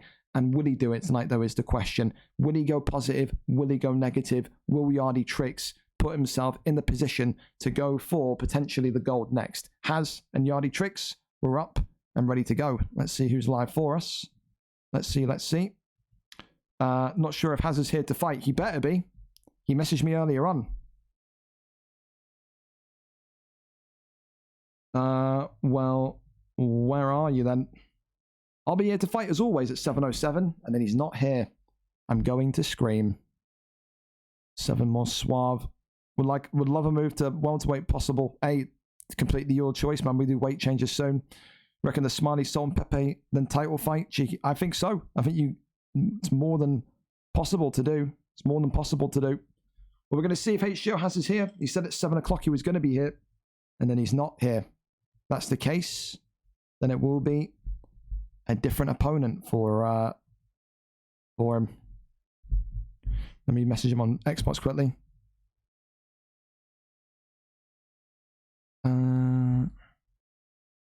Check your Discord. There we go. Well, again, if he's not here, then you have to go by the way that this is looking and probably say Ash H98. Maybe Ash H98 would be coming in and get another opportunity to get cooking here. That's the possibility we have. Again, how are you going to tell me it's 7 o'clock? Yeah, I'll be here, man. And you're not here 3 hours later. What are you doing? What are you doing? Ash and Yardy have fought before, I want to say ages ago. I could be wrong. Could be wrong. If not, we'll see if he's here for it. Because I love fights that have not happened before. Rematches I'm not too opposed to, but if they're clean, then we'll see. Ash H98. Yeah, if he's here, he's going to get it. And it's a big opportunity for Ash, because if Ash can win this one, then again, stepping in late, going up against a top contender again like Yardy Tricks, could well be that he's in a position to run riot as well. If he's not here, then, hey, listen, it's one of those where you look at it again and you go, well, who do you give him? What do you give him? But we'll try not to keep this a mystery for too long. Hopefully, he is here again. Told me that he'd be here tonight if he's needed. He is, but what are we going to see? No one here, friends of HGO has, to know where he is now, because again, no one knows where this guy is whatsoever. So that's a shame. Trappy, I think, is effectively retired. May have to be where you pull someone off of UFC. Oh, Ash is here. I'm here. Run it. You're in. Haz is a moron. Yardy Tricks is the GT. We'll have a talk tomorrow about you being a moron. If you're too young to stay up past 10 p.m. because you need your warm milk before bed, tell me, and never fight after 9 p.m. That's horrendous from you tonight. You will be on unstreamed fights until UFC 5. I'm not dealing with that. Dude, you can't stay up past 10 o'clock, then don't fight, man. You can just go on unstreamed fights and not waste my time. So, of course, this one will be scraped off your predictor cards. So it's going to be, who gets home pick? Ash H98 still. Okay. So they never fought before. Ash H98, the objective doesn't change for Yardy Tricks, just the opponent. So it goes from 11-11 to 6-4. 3 wins and 5 for Haz. 3 wins and 5 for Ash. Ironically, the exact same form. Lost 2 wins, lost win. Lost 2 wins, lost win. So again, the objective doesn't change whatsoever. It is not his fault that Haz isn't here. That's Haz's fault. So yeah, we wait for a stream link, then we'll be up and over to it. So sit tight. Apologies about the delay if you're fighting in the later stages of the card tonight. Again, can't do too much about Haz needing to have some fucking milk and biscuits before bed, so he's not here. You know how it goes. But we wait and we see. This one will not count in your predictor. No, it won't. In the drink, does people drink warm milk? It helps you sleep. Horlicks, mate. Horlicks. You're not stepping. We've already got a replacement. Yardy Tricks is live for us. We're here and we're ready. Indeed, we are. Let's see. Let's see. Some big fights still to come tonight, don't forget. Like I said, easy work and Mark the Shark after this one, and then a 5-rounder between Oakley and Salt and Pepe. We're not too far behind, thankfully, but again, I'm always wary people needing to be at work the next day. So, yeah. Here we are, though. Shavkat, and of course, Usman. Usman? Really? We've not seen Kamaru in a while. We haven't. Kamaru Usman. Set up. Here we go then. Of course, for you fine folks out there trying to win the cash prize there in the predictor card, you can take a deep breath here. This one will not count because of the change of opponent.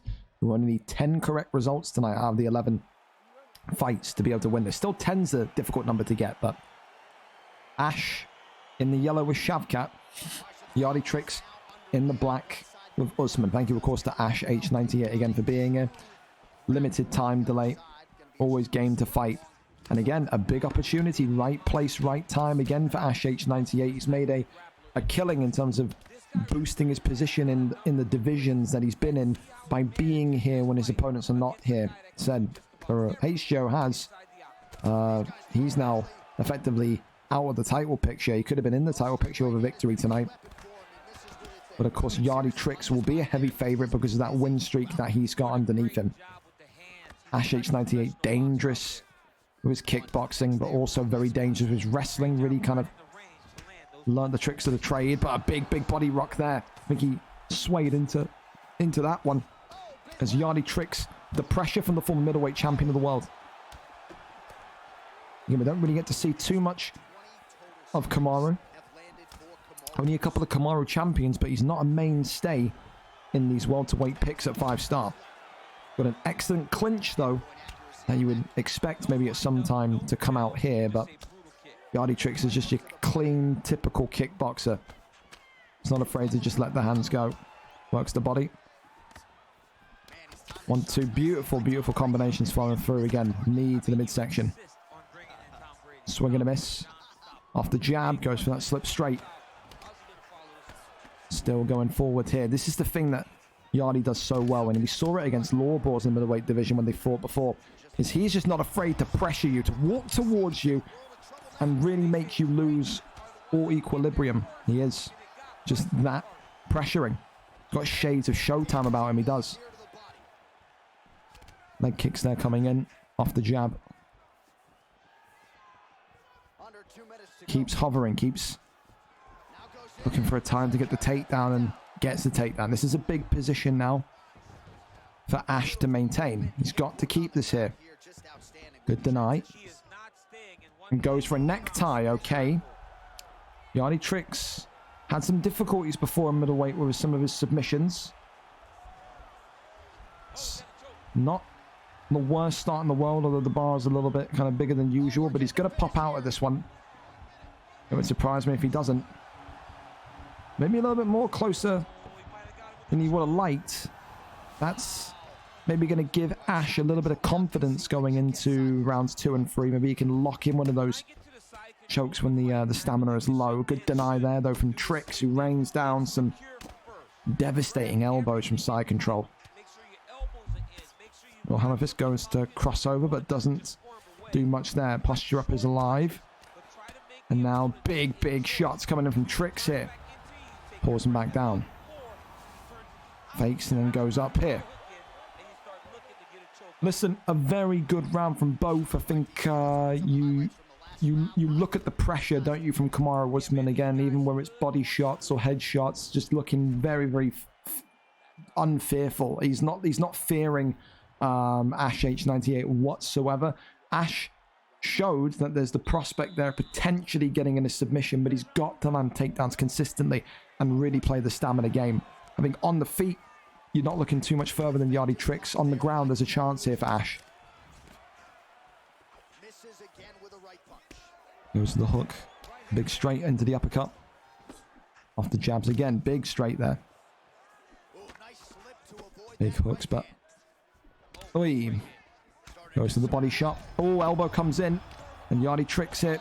Trying to set up potentially the platform for a big knockout here. And he jumps onto Ash H98. And he goes for a finish the fight armbar. We saw one of these attempted early run. Cancelled out of it. And I think you may see another cancel out, but the finish the fight armbar not as strong as maybe the finish the fight arm triangle. And now going for a Kenmure. That one denied. Ash H98. Oh, being reversed beautifully by Yardy Tricks. He rains down some big strikes here. Kamaru Usman, is he going to get it here? One strike away is Yardy Tricks. Goes over the half guard. Denied. Postures up. This could be game, set, and match here. Oh, nearly won again. And look at Yardy Tricks' denies, man. This is another guy where you have to look at it and say he's up there for maybe one of the most improved fighters of the year, from having no ground game whatsoever in middleweight to now looking like he's very competent on the floor. You have to applaud the development that these guys are showing and showcasing. Bottom side Kenmure not going to be the one for Ash. It's a very weak sub. Goes over but denies him there. Yardy Tricks now going to need to be very careful because Yardy Tricks has been caught here. Holy shit, this could have been a big one, but it's, again, not a great start on the submission offense. He's got to wrestle this back here. Stamina's low, but that may feel like that was the biggest opportunity for Ash to take this fight. He still may do it, actually. Listen, it could be. He's going to get out of it, though, just about. Wow. Yardy Tricks nearly caught in a very dangerous submission, and that's what I'm saying. Ash knows that twice now in 2 rounds, he's nearly caught him with a dangerous sub. And he is just going for subs here. He's got to calm himself down, though. Doesn't need to put himself in a difficult position. Tries to go to the left-hand side. That one's denied. And a good rotation, a good flip through. Arm triangle there, but it's not going to be enough time. And now you can see exactly Ash is just hunting for submissions. Round 2, you probably got to again give that to Yardy Tricks. Striking so good. So close to ending the fight a couple of times with ground and pound, but he's got to just shore this one up because that's twice now he's nearly been tapped out against a run of play. 2 rounds up.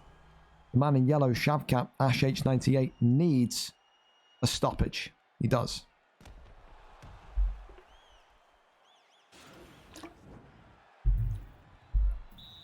Third and final round. Here we go.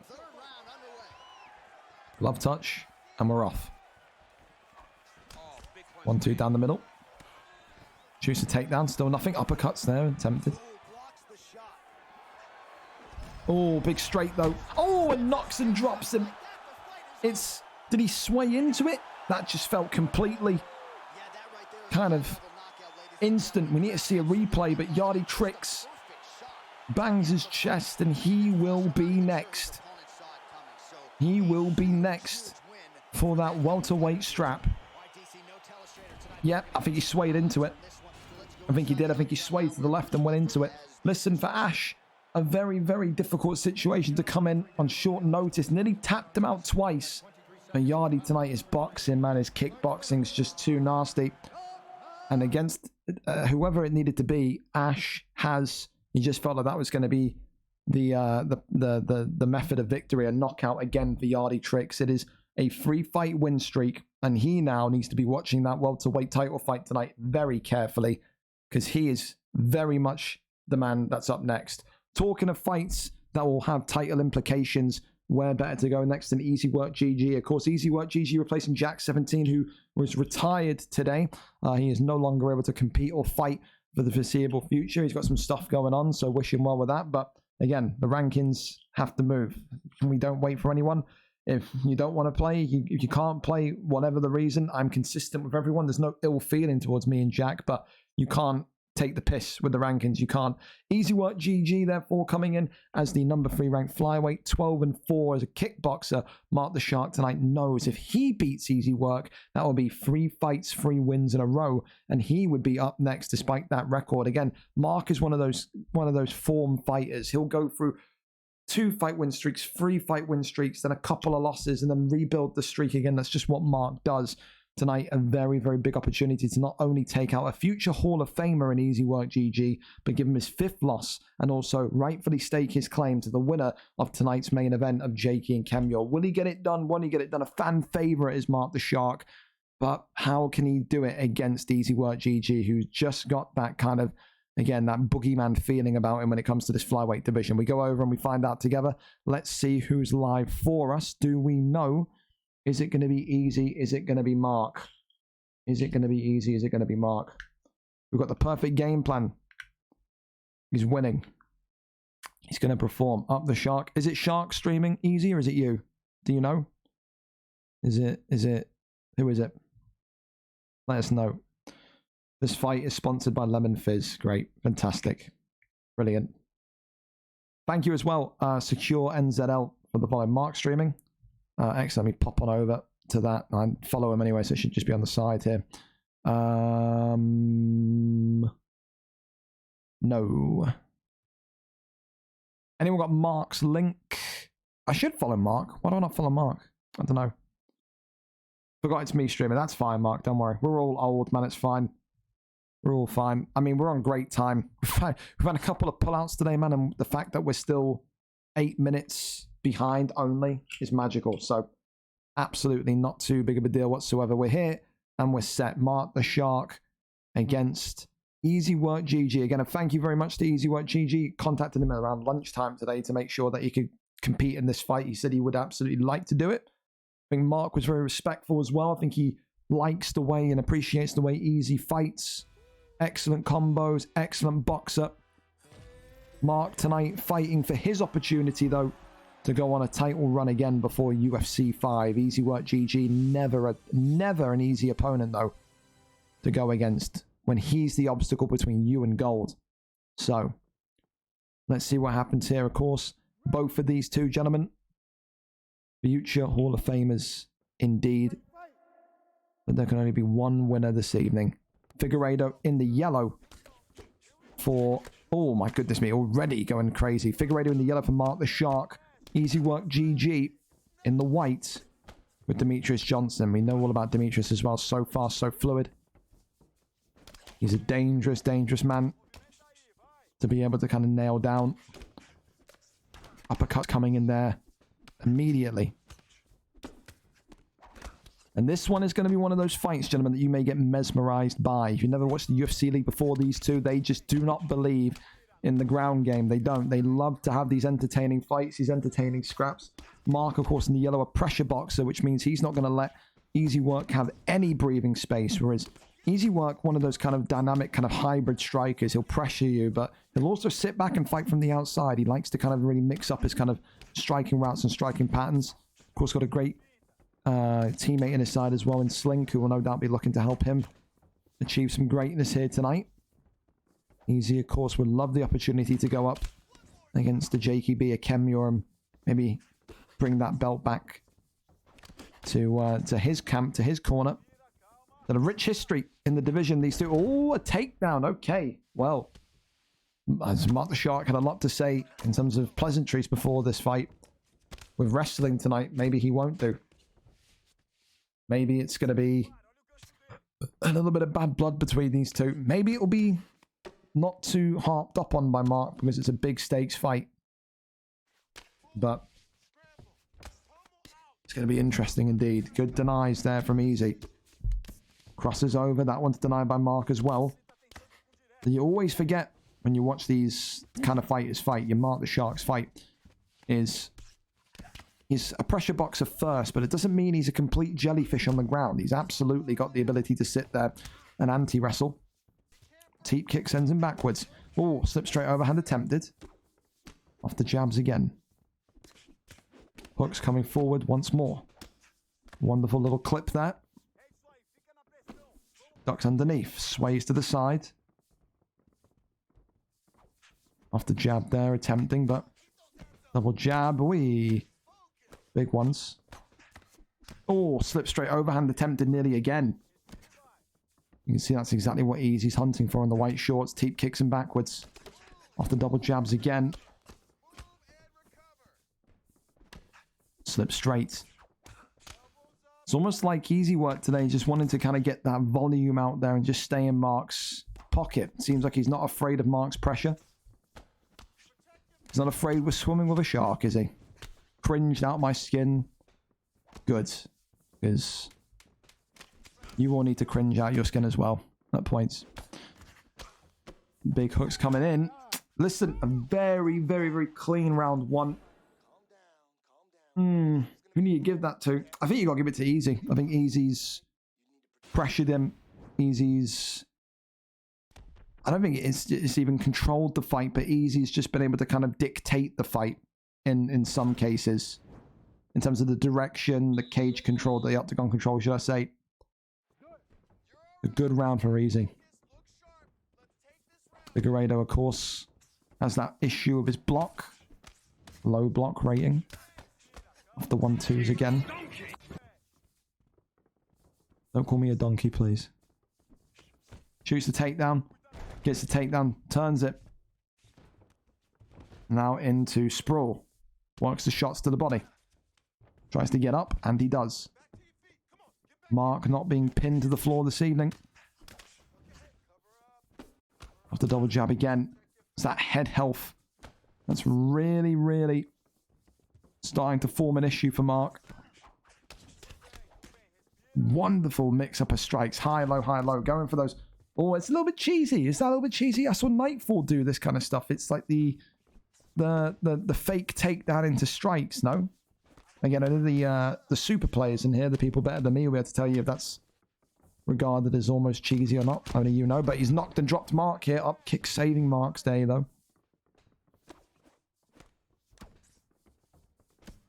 1-2 still flying forward. And you can see Mark the Shark here just looking to get back into the rhythm of things here. Body kick there. Off the double jab again. Goes for the takedown.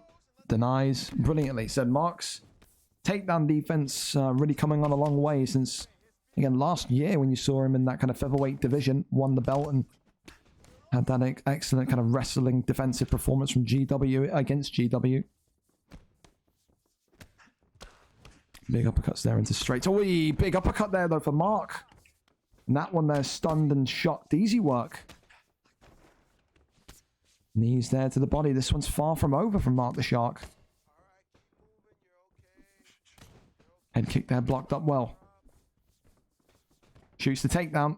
Gets the deny. Wonderful. Goes back to the body. Oh, big clip though. Easy work. Shooting for one of those fake takedowns again. Oh, knocks and stuns Mark. Sways out to the side. I think those pleasantries are going to be gone come the end of the evening. I do. Mark continuing to just work with Figgy's boxing. Takedown defense is very much alive again for Mark. Knees to the midsection. Head health is not in a good place though for the Shark. Off the jab. Big uppercuts again. Wow. Off the jab again. Then we're going to go see round 3 here though. Oh, ducks underneath that one. Hell of a fight. Really, really tense. And as we expected, really, really high level so far. I want to see quickly what the chat's saying about these fake takedowns. Are they regarded as cheesy? What guide me, educate me. Okay, no shouts on those fucking because I saw Nightfall do them before. So anything I see Nightfall do, I'm just immediately thinking, you know what I mean? Keeping his composure here though, Mark. Eating a big head kick. Goes again with those. Oh, drops him and now gets him down. And easy work, GG. Not looking to go for the finish, just looking to keep this one controlled and measured on the ground. Wants to kind of maybe tenderize Mark's midsection. Little taps coming in. Posture up is denied. Rolls him over into half guard. Goes over into sprawl. Nothing much more to see there. Got to find a way to maybe get through. Oh, some of these heavy strikes. Mark slipping that one. That's big.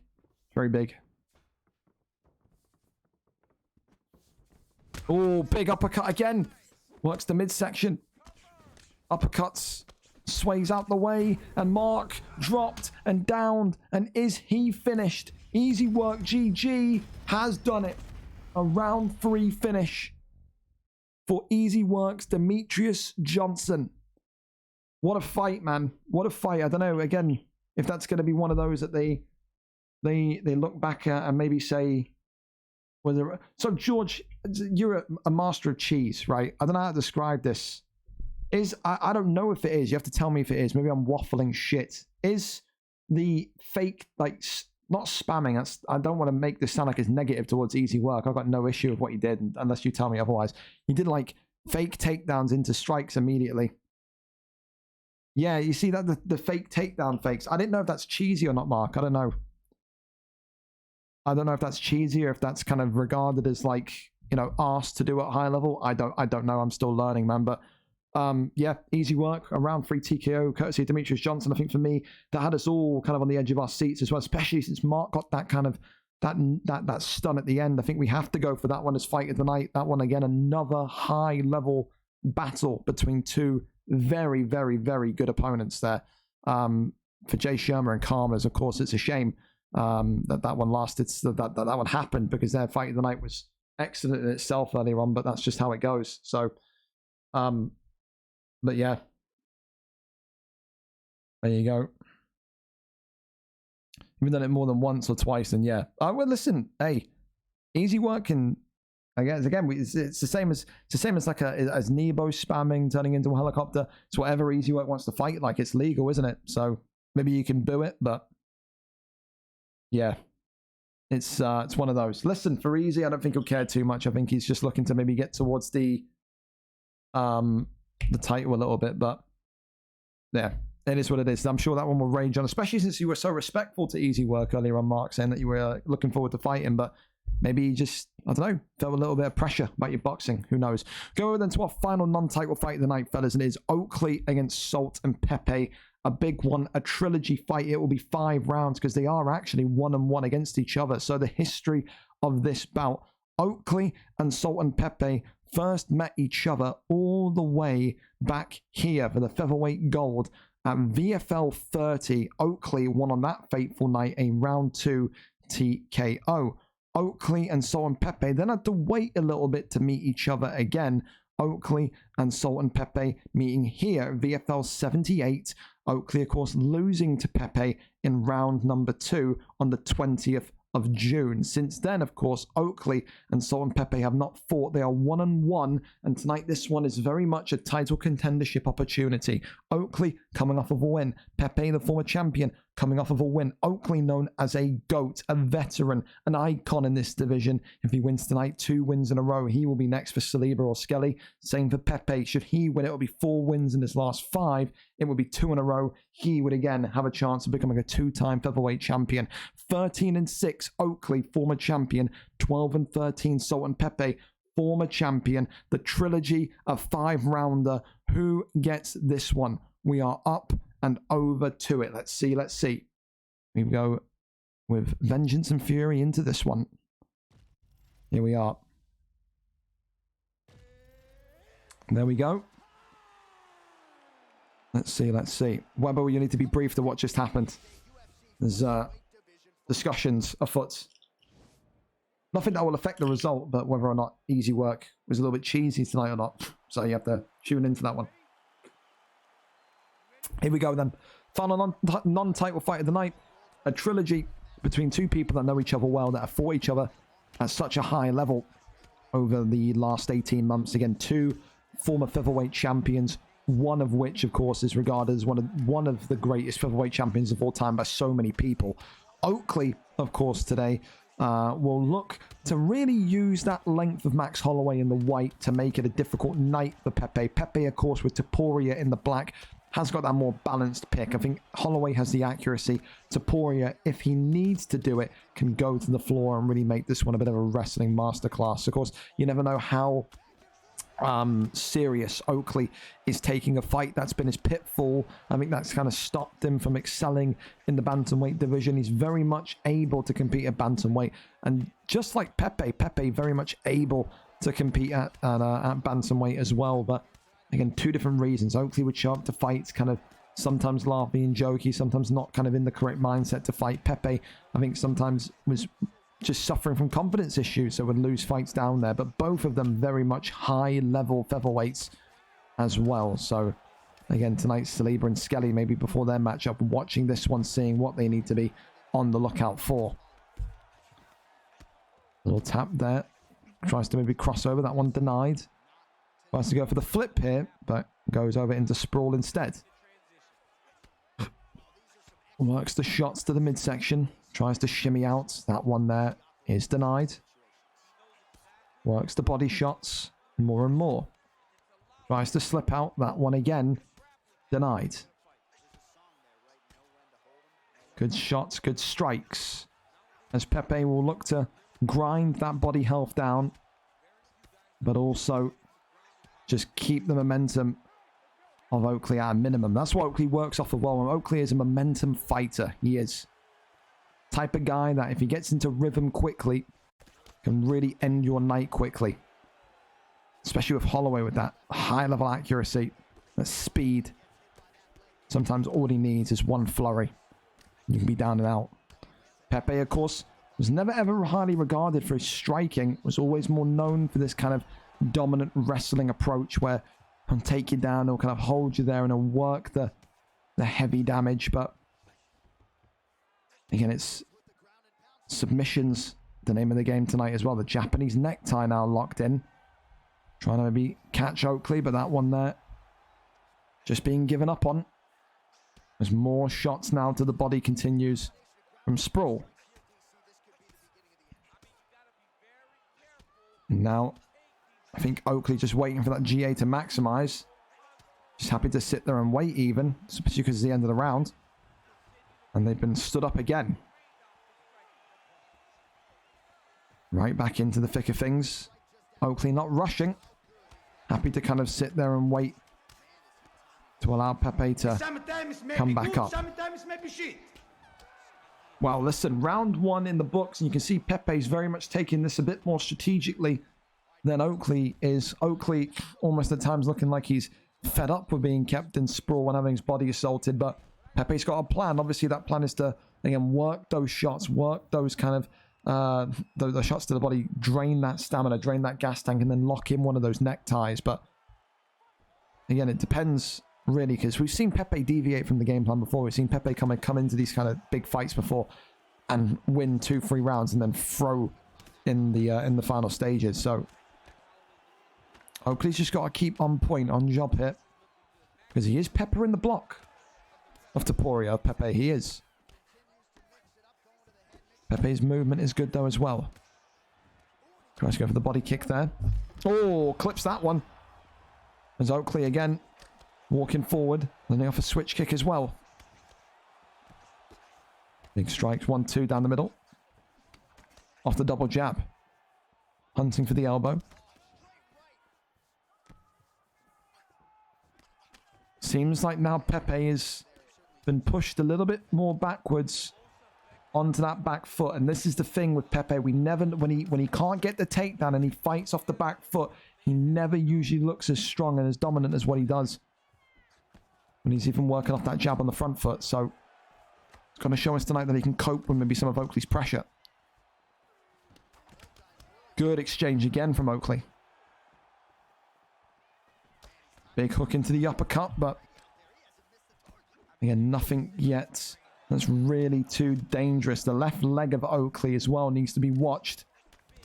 That could be a target, but uppercut's now coming in from Pepe, who assaults the body.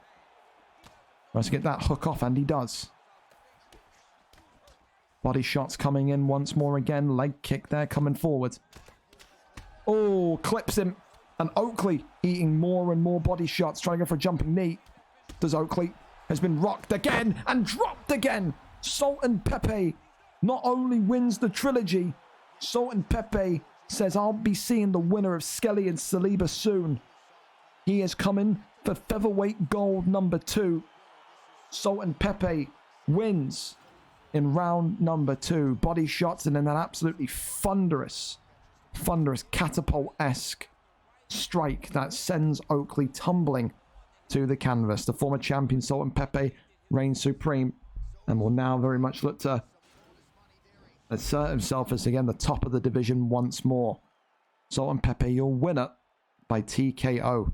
Is that going to take knockout of the night away from Luton and Bo Nickel?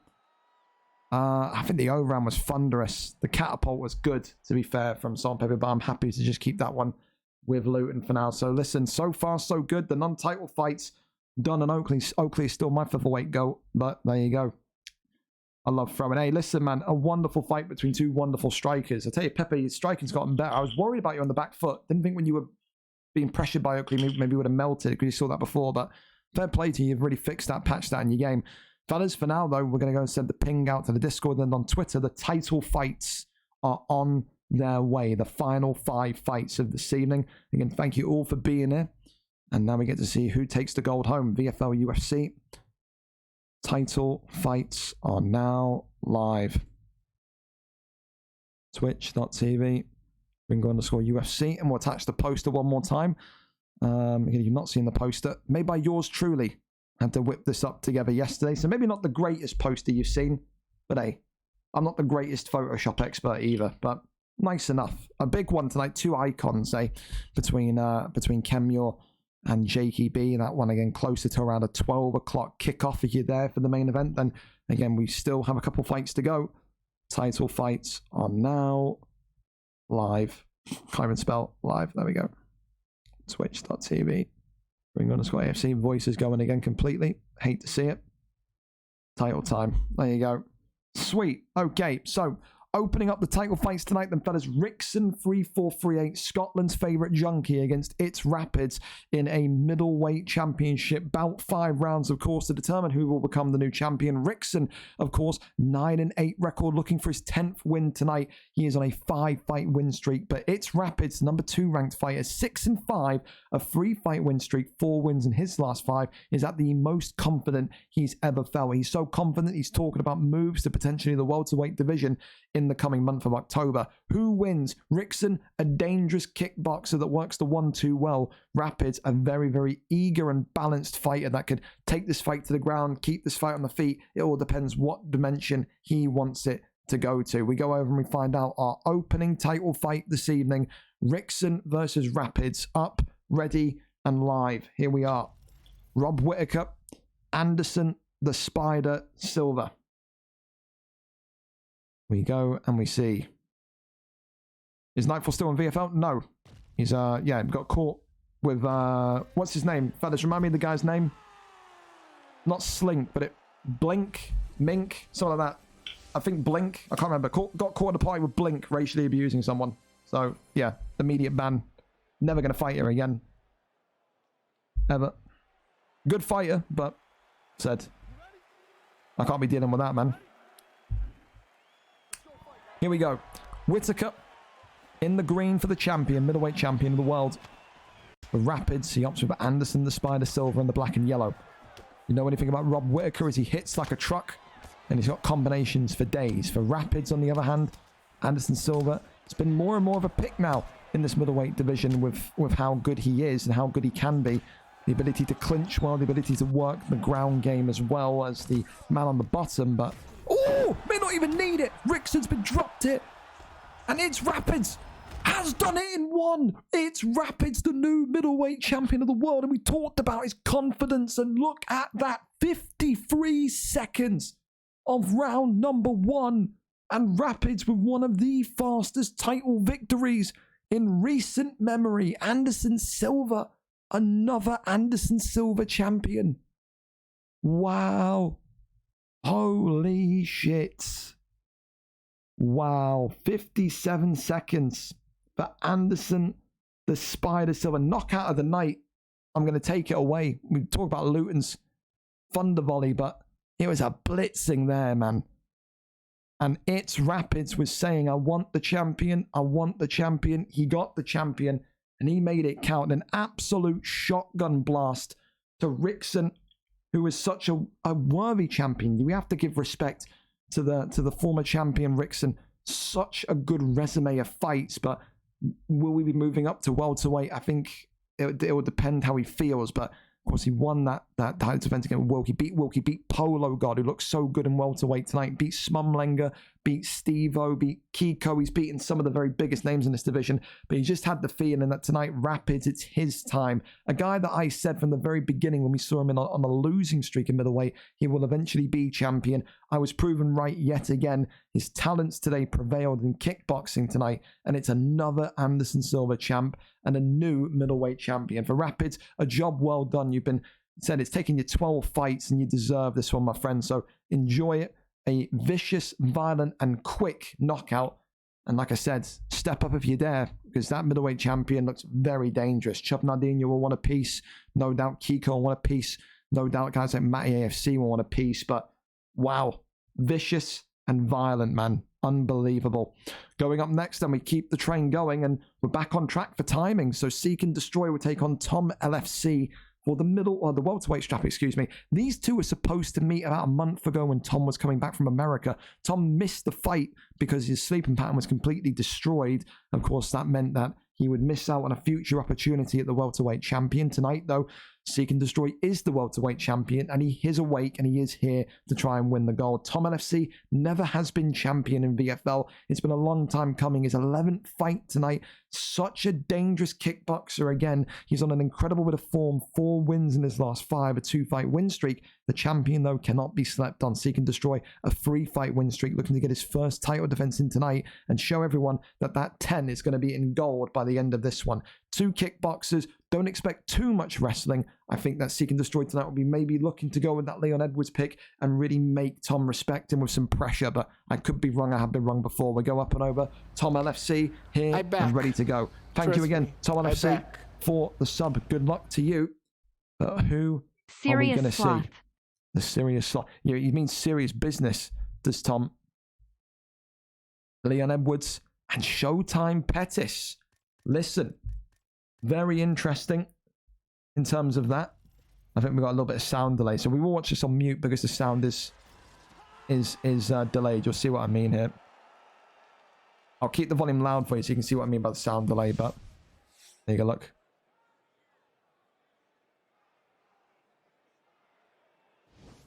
Come on, I just talk. You wanna know? I'm just asking. You wanna know? We'll keep it like this. You wanna know? Just stop.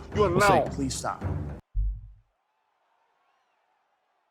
I think the sound is delayed. Yeah, sound is delayed. So we're gonna watch this just on mute. So again, not Tom's fault. I don't know why the sound is delayed. Sometimes Twitch does that. But listen, the champion here in the black and gold tonight with Seek and Destroy. He sticks with that Leon Edwards pick. It's not a surprise to me. I felt like his style really matched the pick of Leon.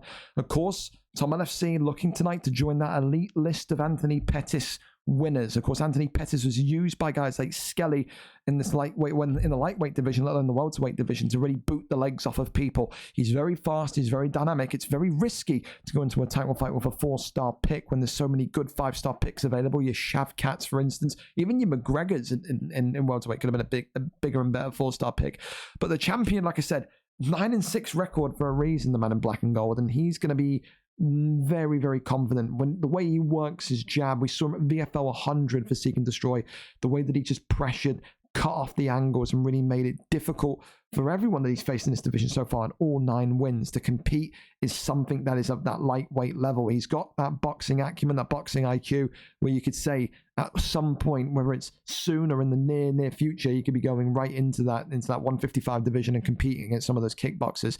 For Tom, of course, he's got all the experience in the world. He fought at 155 at lightweight. He fought at welterweight. He's never had the success of holding gold, but again, a lovable character in his own regard, just keeps to himself and just works on his own abilities as a kickboxer to try and kind of move himself towards maybe being one of the greatest of all time. Tonight, though, it's going to be a little bit more difficult than usual because it's all about the reach advantage of Edwards. It's all about that kind of thunderous sharpness that Edwards has with his kicks, but also his elbows. I think if Tom LFC gets in the pocket for a little bit too long here against Leon Edwards champion, he could be made to pay. I think he's got to fight from the outside. He's got to strike from the outside, maybe even take this to the ground and use that rubber guard, because again, Tom LFC known for kickboxing but has a very good solid wrestling base to really work off of. But again, you never know with game plans. You never know. Good little pull elbow there as Seek and Destroy the champion just attempting to kind of find his basis. Leg kick there, but met with a big straight. And that's the thing as well, is the right leg of Seek and Destroy already 1 round into this 5-round title fight, showing very, very bad signs of damage. And no doubt that's going to be what his corner tell him to focus on. Watch the leg and make him forget about it. Leg kick there's checked, though he can't throw it too obviously. We've seen it before in title fights, fellas. You throw too many leg kicks, you can break your own leg. You don't want to be doing that. Oh, pull elbow. Again, the champion not getting a stun off that, though. Goes back to the body. Seek and destroy. Oh, ducks the head kick. Stuns Tom LFC. Uppercuts there. Oh, my goodness me. Tom LFC making a big, big, big error. And that could have been a round 1 stoppage there, but wow. Seek and destroy. Going to be feeling confident after that one. Round 1 to the champion. Ducking the head kick and nearly absolutely catapulting the head off the shoulders. Slip straight there, but again, Seek just, again, timing is perfect. The pull elbow, glorious. Is Tom LFC just backing away? The arms are outstretched, almost asking him, is that all you've got? Taunting a fan favorite. It's never going to go down for you well.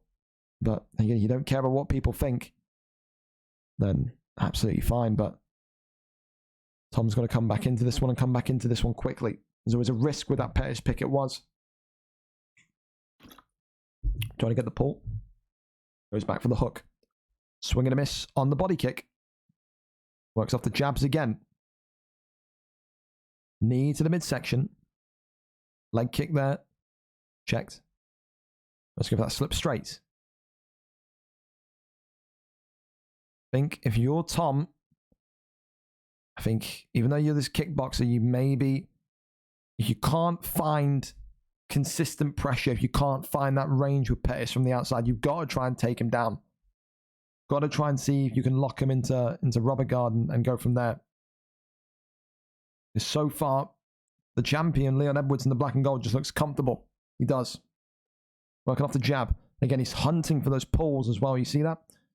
Hunting for those pull elbows, hunting for those pull uppercuts. He's a master of counter shots. Is Seek and destroy. Needs a big straight there, though. Pulling again. Another elbow comes in, trying to whiff, or tries to go for the uppercut, but it whiffs. Leg kick, swing and a miss. Still looking to just stick to the champion, though. Said Tom is not put off, not deterred by the sharpness of Edwards. He may be deterred by how much success the pull elbows are having, as well as the head health being so low, so compromised, but Tom knows more than anyone. It just takes one clean shot. One mistake, one moment of overconfidence or complacency could bring him home this fight. Big knee to the midsection again. Off the jab. More and more. Flying forward. Goes for the body kick. Tries to hunt for that elbow. Spin kick to the body. Ooh, could have been. Big hooks. Goes to the midsection. Shoots the takedown. And I think Tom finally knew. I think he saw that stamina. I think he saw everything that was kind of lining up. And he kind of knew, I need to take this one into safe waters here. Posture up is denied. Goes over into sprawl. Good evening. The get up in there is attempted, but that one there is stopped and denied in its tracks. Go for half guard. And gains it. Seek and destroy. 2 rounds up. And looking like he's going to defend his belt successfully here, unless Tom LFC pulls something magical, a Hail Mary-esque, a Super Bowl-esque winning play out of his back pocket. Champion, like I said, 2 rounds up to 0. 3 rounds to go. Still time, but head health, distancing, it's tricky. Trying to maybe go for that Ben Askren, George Masvidal knee, but it's an absolute flurry from the champion in round number 3. And we talked about his head health and we talked about being a master of counter shots. Seek and destroy showed that there. Tom came forward with a flying knee, maybe tried to Masvidal, Ben Askren him, and he just pulled a little bit backwards, then walked in and just let loose with an absolute thunderous flurry of strikes. Seek and destroy, a lightweight level fighter now. I don't think there's too many more in the welterweight division that could outbox this man. And again, now still the champion, and I think he's got to be prepared for a move to lightweight. Sorry, because he has looked phenomenal in all of his last 4 fights. Overcame a losing streak, took time away, tweaked his game, and tonight really, really did a good job of dismantling Tom LFC there. A shame for Tom, because we want to see Tom win. I think I speak for everyone when we say Tom has got such high potential as one of the best kickboxers in the division. But when you're just fighting someone that's just so filled with confidence, so filled with ability, like Seek and Destroy is, you can't knock him for that. And like I said, a hell of a record. If that is his last welterweight fight as he goes into lightweight, 10-6 is one hell of a way to go out on. Like I said, 4 wins in a row now. I don't think there's a single man in there that can outbox him. Maybe Trix can, who knows? But maybe that question gets answered. Maybe it doesn't. All depends on weight changes. But congratulations again to Seek and Destroy. Commiserations to Tom. I'm sure he'll be back better than ever. But we go over now to our PlayStation title fight. Mark Dev against Joe Weller. Another rematch between these two. Of course, like I said, Mark Dev aiming for a super fight, wants to be winning here tonight and then go and put the belt on the line against Kiss George on Thursday. Mark Dev, of course, will need to get his mind right, though, because the last time he fought Joe Weller, it was anything bar easy. Mark Dev won in round 3 via TKO. Of course, that, though, was all the way back on the 13th of June, over 3 months ago. Since then, Mark Dev's come into that PlayStation division, shown everybody that it's not maybe as lethal as people think it is, and is now currently a dominant champion. He will pick the weight tonight on PlayStation. We only have one division. Of course, again, VFL UFC got popular off the back of Xbox, so want to maybe build that up for the UFC 5, but who knows. Mark Dev coming over 9-4 record. He's won the belt. He's defended the belt. He wants to take his win streak on PlayStation tonight to 5. Will he go 10-4 or will he go 9-5?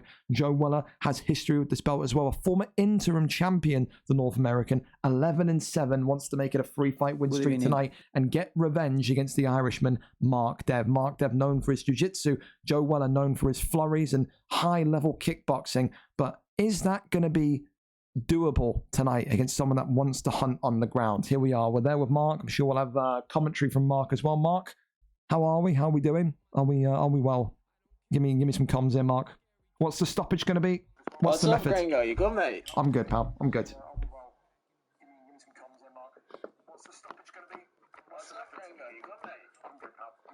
I'll just give a shout out. I'm taking the corner team this time. Let me switch over to Xbox. Who do we got? Yeah, we got in the corner. We got AFC Finn, Carlson, Crimmy, Eddie Bradbury, and SJ Clay. That's my team. That's wonderful. That's fantastic. So, Mark, talk to me. Is it going to be a submission tonight? You're going to go for a knockout? What is the thinking as well behind the weight class? Give me some insight to this one. Oh, sorry, cut you off, Gringo, when you're asking me a question. No, that's fine. I missed your question. I don't know. This guy's dirt. But if I play shit, I just hopped on ranked, yeah, and got absolutely torched after not playing UFC for a few days. So, look, it'd be grand. Well, I wanted him to pick DC. I thought he was going to take it to women's bantamweight, but it doesn't. He takes it to heavyweight. He wants to go with John Jones today and can't hear you. See what he can do. So let's see what happens here. The PlayStation bout underway. Here we go. John Jones in the black and gold for the champion Mark Dev. Joe Weller with Daniel Cormier in the black and silver. Of course, Joe Weller may be absolutely furious with this because these kind of high-level fighters never like to fight with the heavier weights. It's too slow. It's too bulky. Mark Dev said to me he wanted to make use of the teep kicks with Jones if he wanted to go heavyweight and really kind of make him make his head explode. That's what he said. He wants to make Joe Weller regret asking for this fight and taking this fight. Joe Weller's been sending subliminals all week to Mark Dev, kind of here and there, little posts of Yoel Romero, gifts to and adding Mark Dev, telling him maybe that his time is coming. But so Joe Weller feels very confident, especially with his recent run, that he can get the job done here tonight, and looks to try and get the takedown, but stops him in his tracks. And Mark Dev, they're almost amused because Mark Dev loves this position being on the ground. Whether it's top position, bottom position, very much able to kind of dominate the fight with submissions anywhere he pleases. Got one of the best submission to win ratios that you would find in the league. Of course, He's trying to wrestle me. This is going to be now an interesting scenario which Mark Dev finds himself in, because he's never usually the guy that gets taken down on PlayStation. Look at this motherfucker. He's impressed so far by Joe Weller. He's impressed. Earning some props from the champion, perhaps. Joe Weller maybe perhaps ready to take this one deep into the late rounds. Usually, we do know that Mark Dev begins to lose stamina, He's trying to wrestle me. This is just weird. Not even lose stamina, just loses composure a little bit more. He can't hear you. Shut up.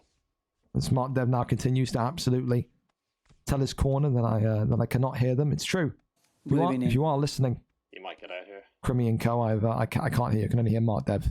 So yeah, posture ups there. Works more, strikes down as the PlayStation champion, but again, Mark not going to be rushed into doing anything here. Happy enough to keep this fight stationary and keep this fight going. Gringo would turn me off. You could hear you fucking spaz. There we go. There's denying that one. Posture up there is stopped. Denying me, you stupid American prick. There's Mark Dev. Again, more screams towards his opponent.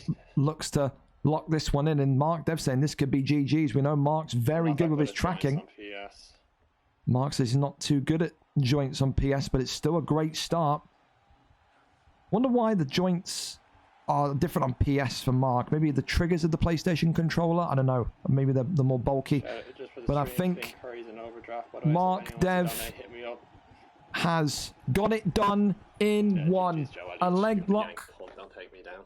And he says... George, see you Thursday when I send you out the fuck of my league. There you go. Twat. Go on, lads.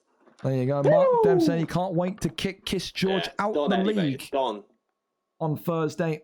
Kiss George That's and what Mark happens when you Dev. put a seasoned veteran of the competitive scene in against a bum. Thank you, Mark. Anything else, Mark? Anything you want to go for? We can hear you.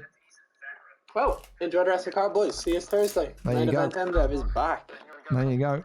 Main event Mark is back indeed. And of course, like I said, it will be a big, big moment. He says he will kick Kiss George out the league and will allow Kiss George to leave this league goldless. Of course, Kiss George making it no hidden fact that he will have his retirement fight on Thursday. He does not plan to compete in UFC 5s as he wants to focus on other things, school, work, and so on and so on. So it's a great opportunity for Mark Dev to send him out on a loss. Of course, Kiss George has never lost an Xbox competition. Is Mark Dev going to be the guy to solve that problem? Both belts will be on the line, the PlayStation belt and, of course, the Xbox flyweight or Xbox bantamweight belt, excuse me. For Joe Weller in this case, though, Mark Dev's just a different cut above the rest. No one seems to be able to have the antidote, the answer to beat this man on PlayStation. His submissions, his pressure, everything just too good no matter the weight class. Will he carry on in PlayStation on UFC 5? Will he come back full-time to Xbox? Who knows? Because he's becoming a little bit of a curse, a little bit of an immovable object when it comes to that PlayStation Gold. A round one submission for the champion, of course, courtesy of John Jones. I think with 448, I think I saw with the... and a leg lock as well. Put that in there. Just put all the information in there for the graphic. Mark Dev gets it done.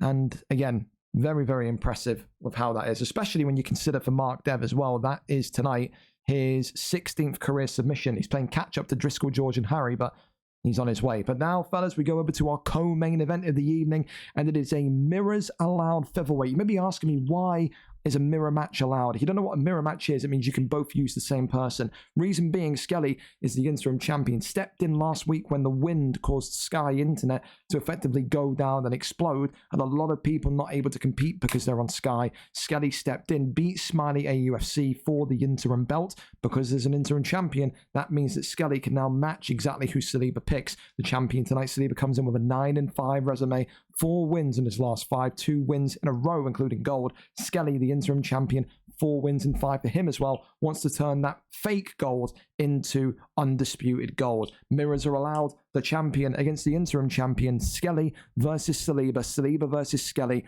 Who gets this one done? We are up and overway, but who is streaming for us? Skelly is live. Let's go and see what the picks are going to be. McGregor for Saliba.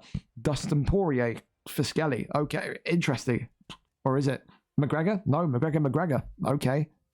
He can do it if he wants to. It's up to him. Skelly with McGregor, eh?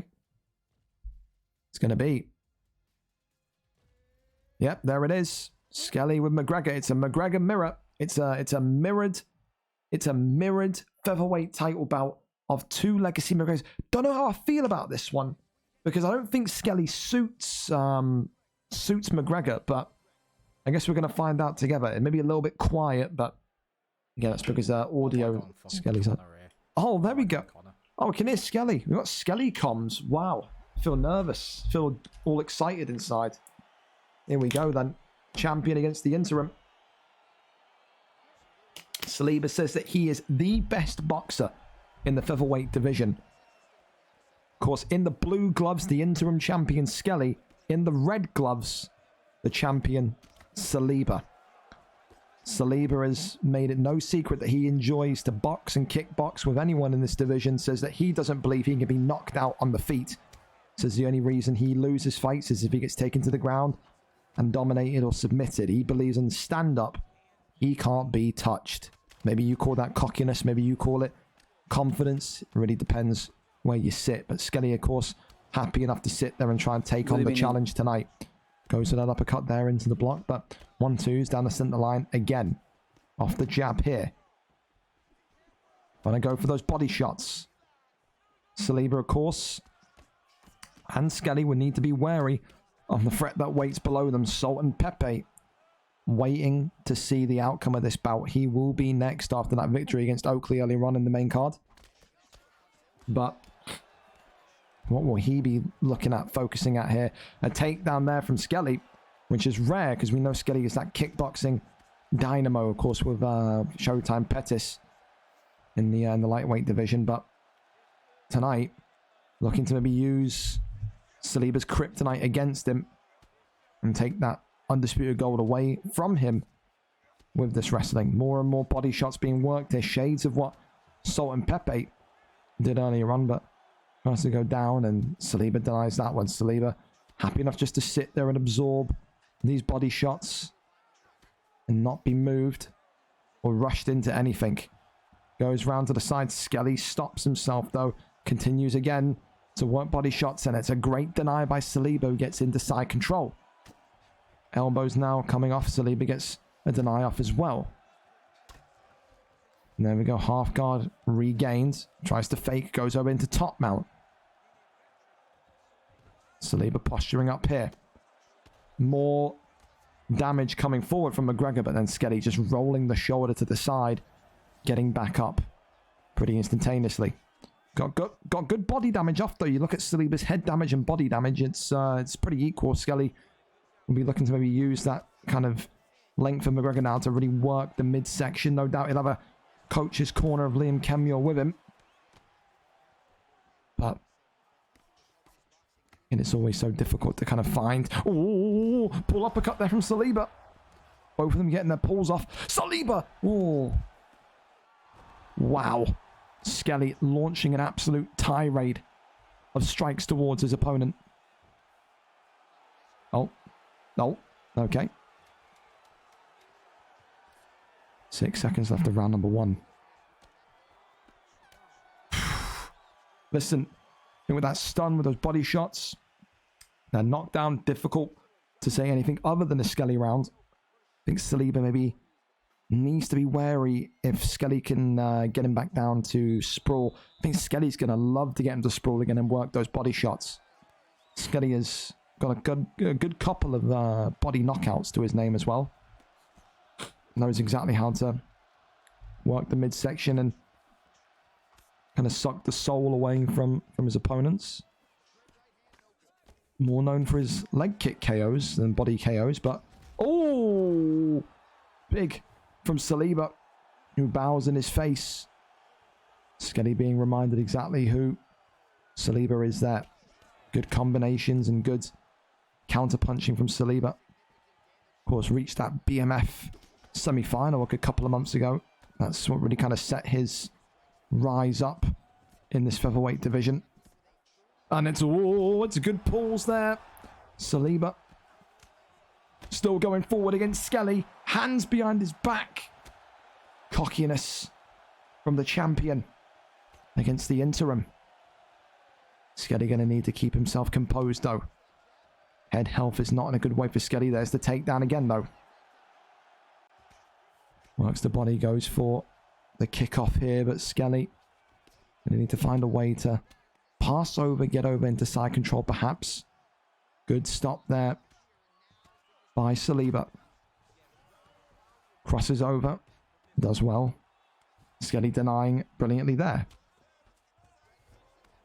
Denies well again, goes for the up and Now into sprawl we go again. Doesn't want to be sat here for too long though, Saliba, I can't lie. I think Skelly's very much happy with this. You just need one of those spin kicks to the body right off the rip. Ah, it's a good pre-deny again from Saliba. We now have Skelly back in that dreaded side control position, especially when the head health is low. Never good when those elbows are raining down. Good reversal and deny again by Skelly. Little taps, little body shots. Goes over into sprawl. Works the body. More and more shots. Saliba trying to go up and gets it. Knee there inside the clinch, but peeks him around. The jab. Skelly needs to now just kind of use all of that work to the body to get combinations going. He's now got to just maybe teep away more of that health. Make Saliba a little bit more wary. Good body shot there comes in. You can see the stamina advantage Skelly's got as well. This is massively in his favor. Of course, if this goes to decision, there will be an extra 2 rounds as well. It's only on 3 rounds, so there will be more action to come. Well, round 2 in the books, 2 down. Still another 1 to go. 3 knockdowns for Saliba. It's clear that he's won that one back. It's 1-1 as we look at the beautiful canvas floor. And we're going to go now and see who takes round 3. Again, if this goes to decision, it will not be over. There will be 2 extra rounds on fresh McGregors. And you know who that could benefit. Are we going to see a finish? The block for Saliba. Very much not in a great way either. Skelly continuing to go to the ground. Crosses over to half guards. Works the body. Posture up. Big strikes. More and more taps. Body shots there. Goes over. Rolls him through again. Good reversal. Tries to get up. And another big reversal by Skelly. And now raining down the big strikes here. The interim champion could be in a good position here, but Saliba. Oh, can't kick him away. Re-enter stack guard. Saliba could be in a very, very, very bad way here. Saliba. Oh, nearly. Kicks him off, kicks him away. Saliba backing away, keeping distance. 2 minutes and 55 left. Another takedown. Another land. Skelly now very much revealing exactly what his game plan is. A good reversal there by the champion Saliba. Run a crossover. Gets over into half guard, then postures up and disengages. Doesn't want to be down there with Skelly whatsoever.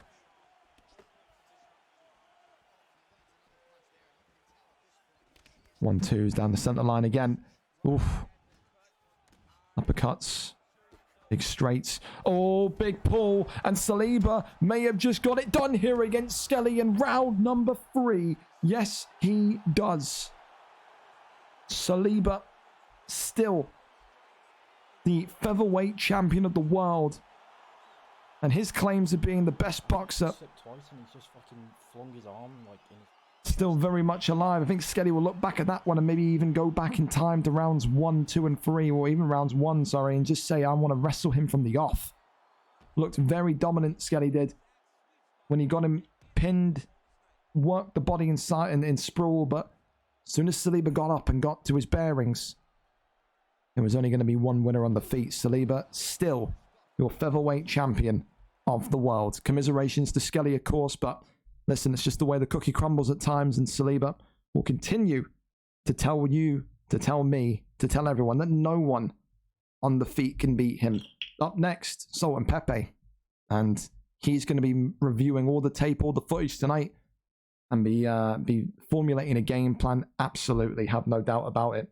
Listen, we go over to our next one. Thank you to Reese, Addy, Jay Slater, Falcon, Chronixis, don't know how to say that name, and more for following. Welcome to the fight night. Listen, here we go then.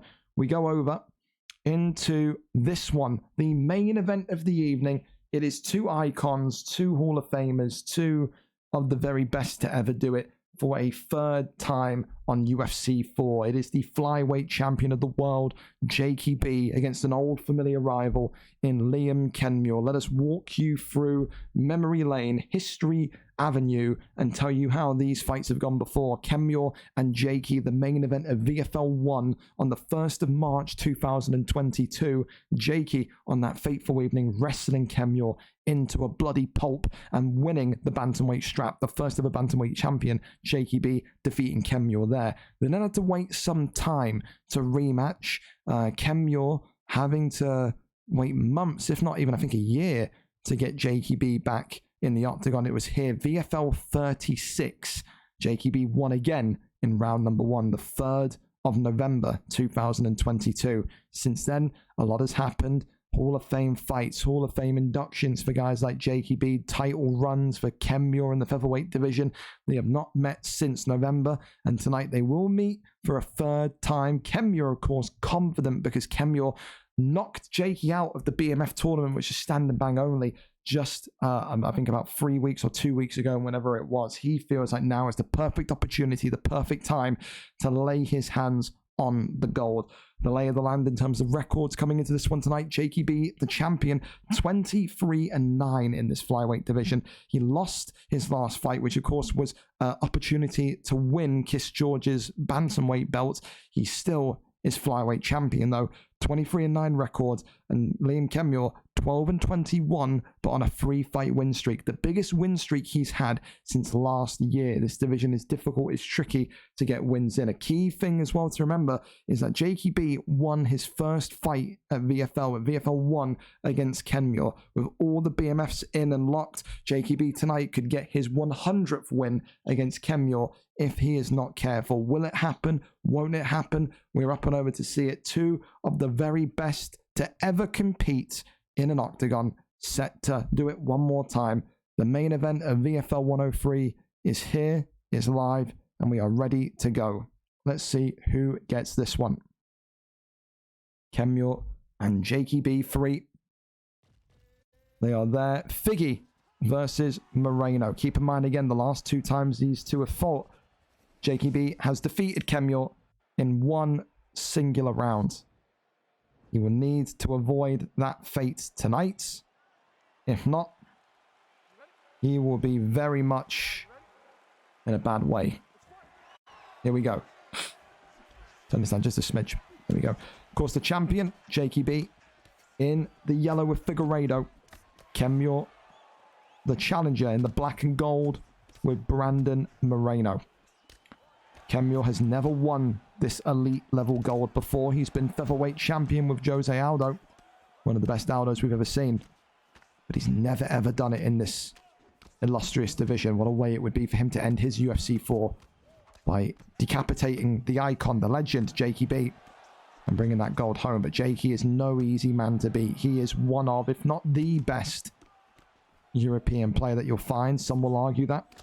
Some will say with his history, his resume of championships and promotions, ranging from the SFL, Primetime, and here, of course, it's hard to argue. Kenmure, of course, a cult hero, a cult icon, you could say, with not only his entertainment factor, but also his trash talk factor. JakeyB, very much been seen it all and done it all, though. From the LKenmures to the Nightfalls, he's fought them all, competed against the very best every single time.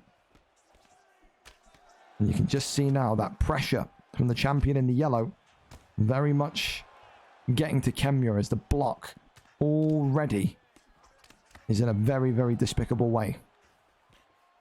Works off the jab again. Does Kenmure go? So that's straight there, though, and knocks and drops Kenmure to the canvas. The champion here, smelling blood in the water. Look at that head health already. Figueiredo is absolutely teeing away here against Kenmure. Works off the jab straight again. And JakeyB wants to make it 3 round 1 knockouts in a row against Kenmure. He felt that confidence because of the BMF tournament. But when the randomizer takes your pick, how different will it be when you have control? JakeyB absolutely has clattered through Kenmure's block. That's the 1-2 again. Tries to go for the overhand, and it's the reverse hook that sleeps Kenmure in round number 1. The greatest striker out of Europe that you will ever find. JakeyB, no Yan required. It's a figgy world that we're living in this flyweight division.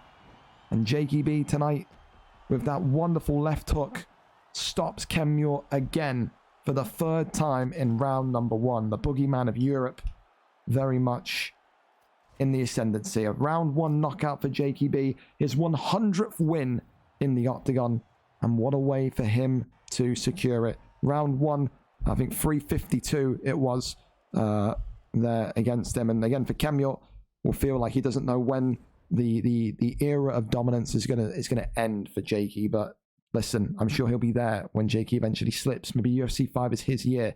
A recap then, fellas, of tonight's card as we are finished. The championship recap, JakeyB and still Saliba and still Mark Dev and still Seek and Destroy and still It's Rapids and New. Performance bonuses tonight as well, going to Rapids for knockout of the night, Webo submission of the night, performance of the night, Theo J, and of course fight of the night tonight, Easy Work and Mark the Shark. Another card done, 103 down, 104 on Thursday. Fellas, I tell you, the fact that we can still have these incredible cards at this high level when there's, again, less than a month now until UFC 5 is incredible, is really, really incredible. Yeah, I'm so looking forward to 5. I think a lot of people now are ticking down the days until 5. And like I said, we're going to do our best to give you all of the action still until 5 releases. Again, maybe we won't have enough at the start because no games pass of UFC immediately. Maybe you'll see a decrease, but going back to 1 show a week is by no means negative, because I think we've done such a good job to raise interest. We've done such a good job to kind of make everyone kind of hyped for this game, that everyone's interested in it. So again, from me to you, even though we've still got 2 weeks left after this week of UFC 4, a very, very, very big well done to helping me grow this, to helping me put on these cards. And like I said, the success of this is only an extension of you. So really, really do appreciate that. Between that though, listen, I got nothing else for you. We're going to go and raid the Big Brother Showtime. So please hop in, say hello, one of the nicest guys you'll meet. And again, fellas, I'll be back on Thursday. When you get bored of FIFA and you want to have something on the side, you know where I'm at. From me to you, thank you for the follows, thank you for the subs. We are out. Go and raid Showtime. I will see you on Thursday. Have a wonderful evening. Goodbye.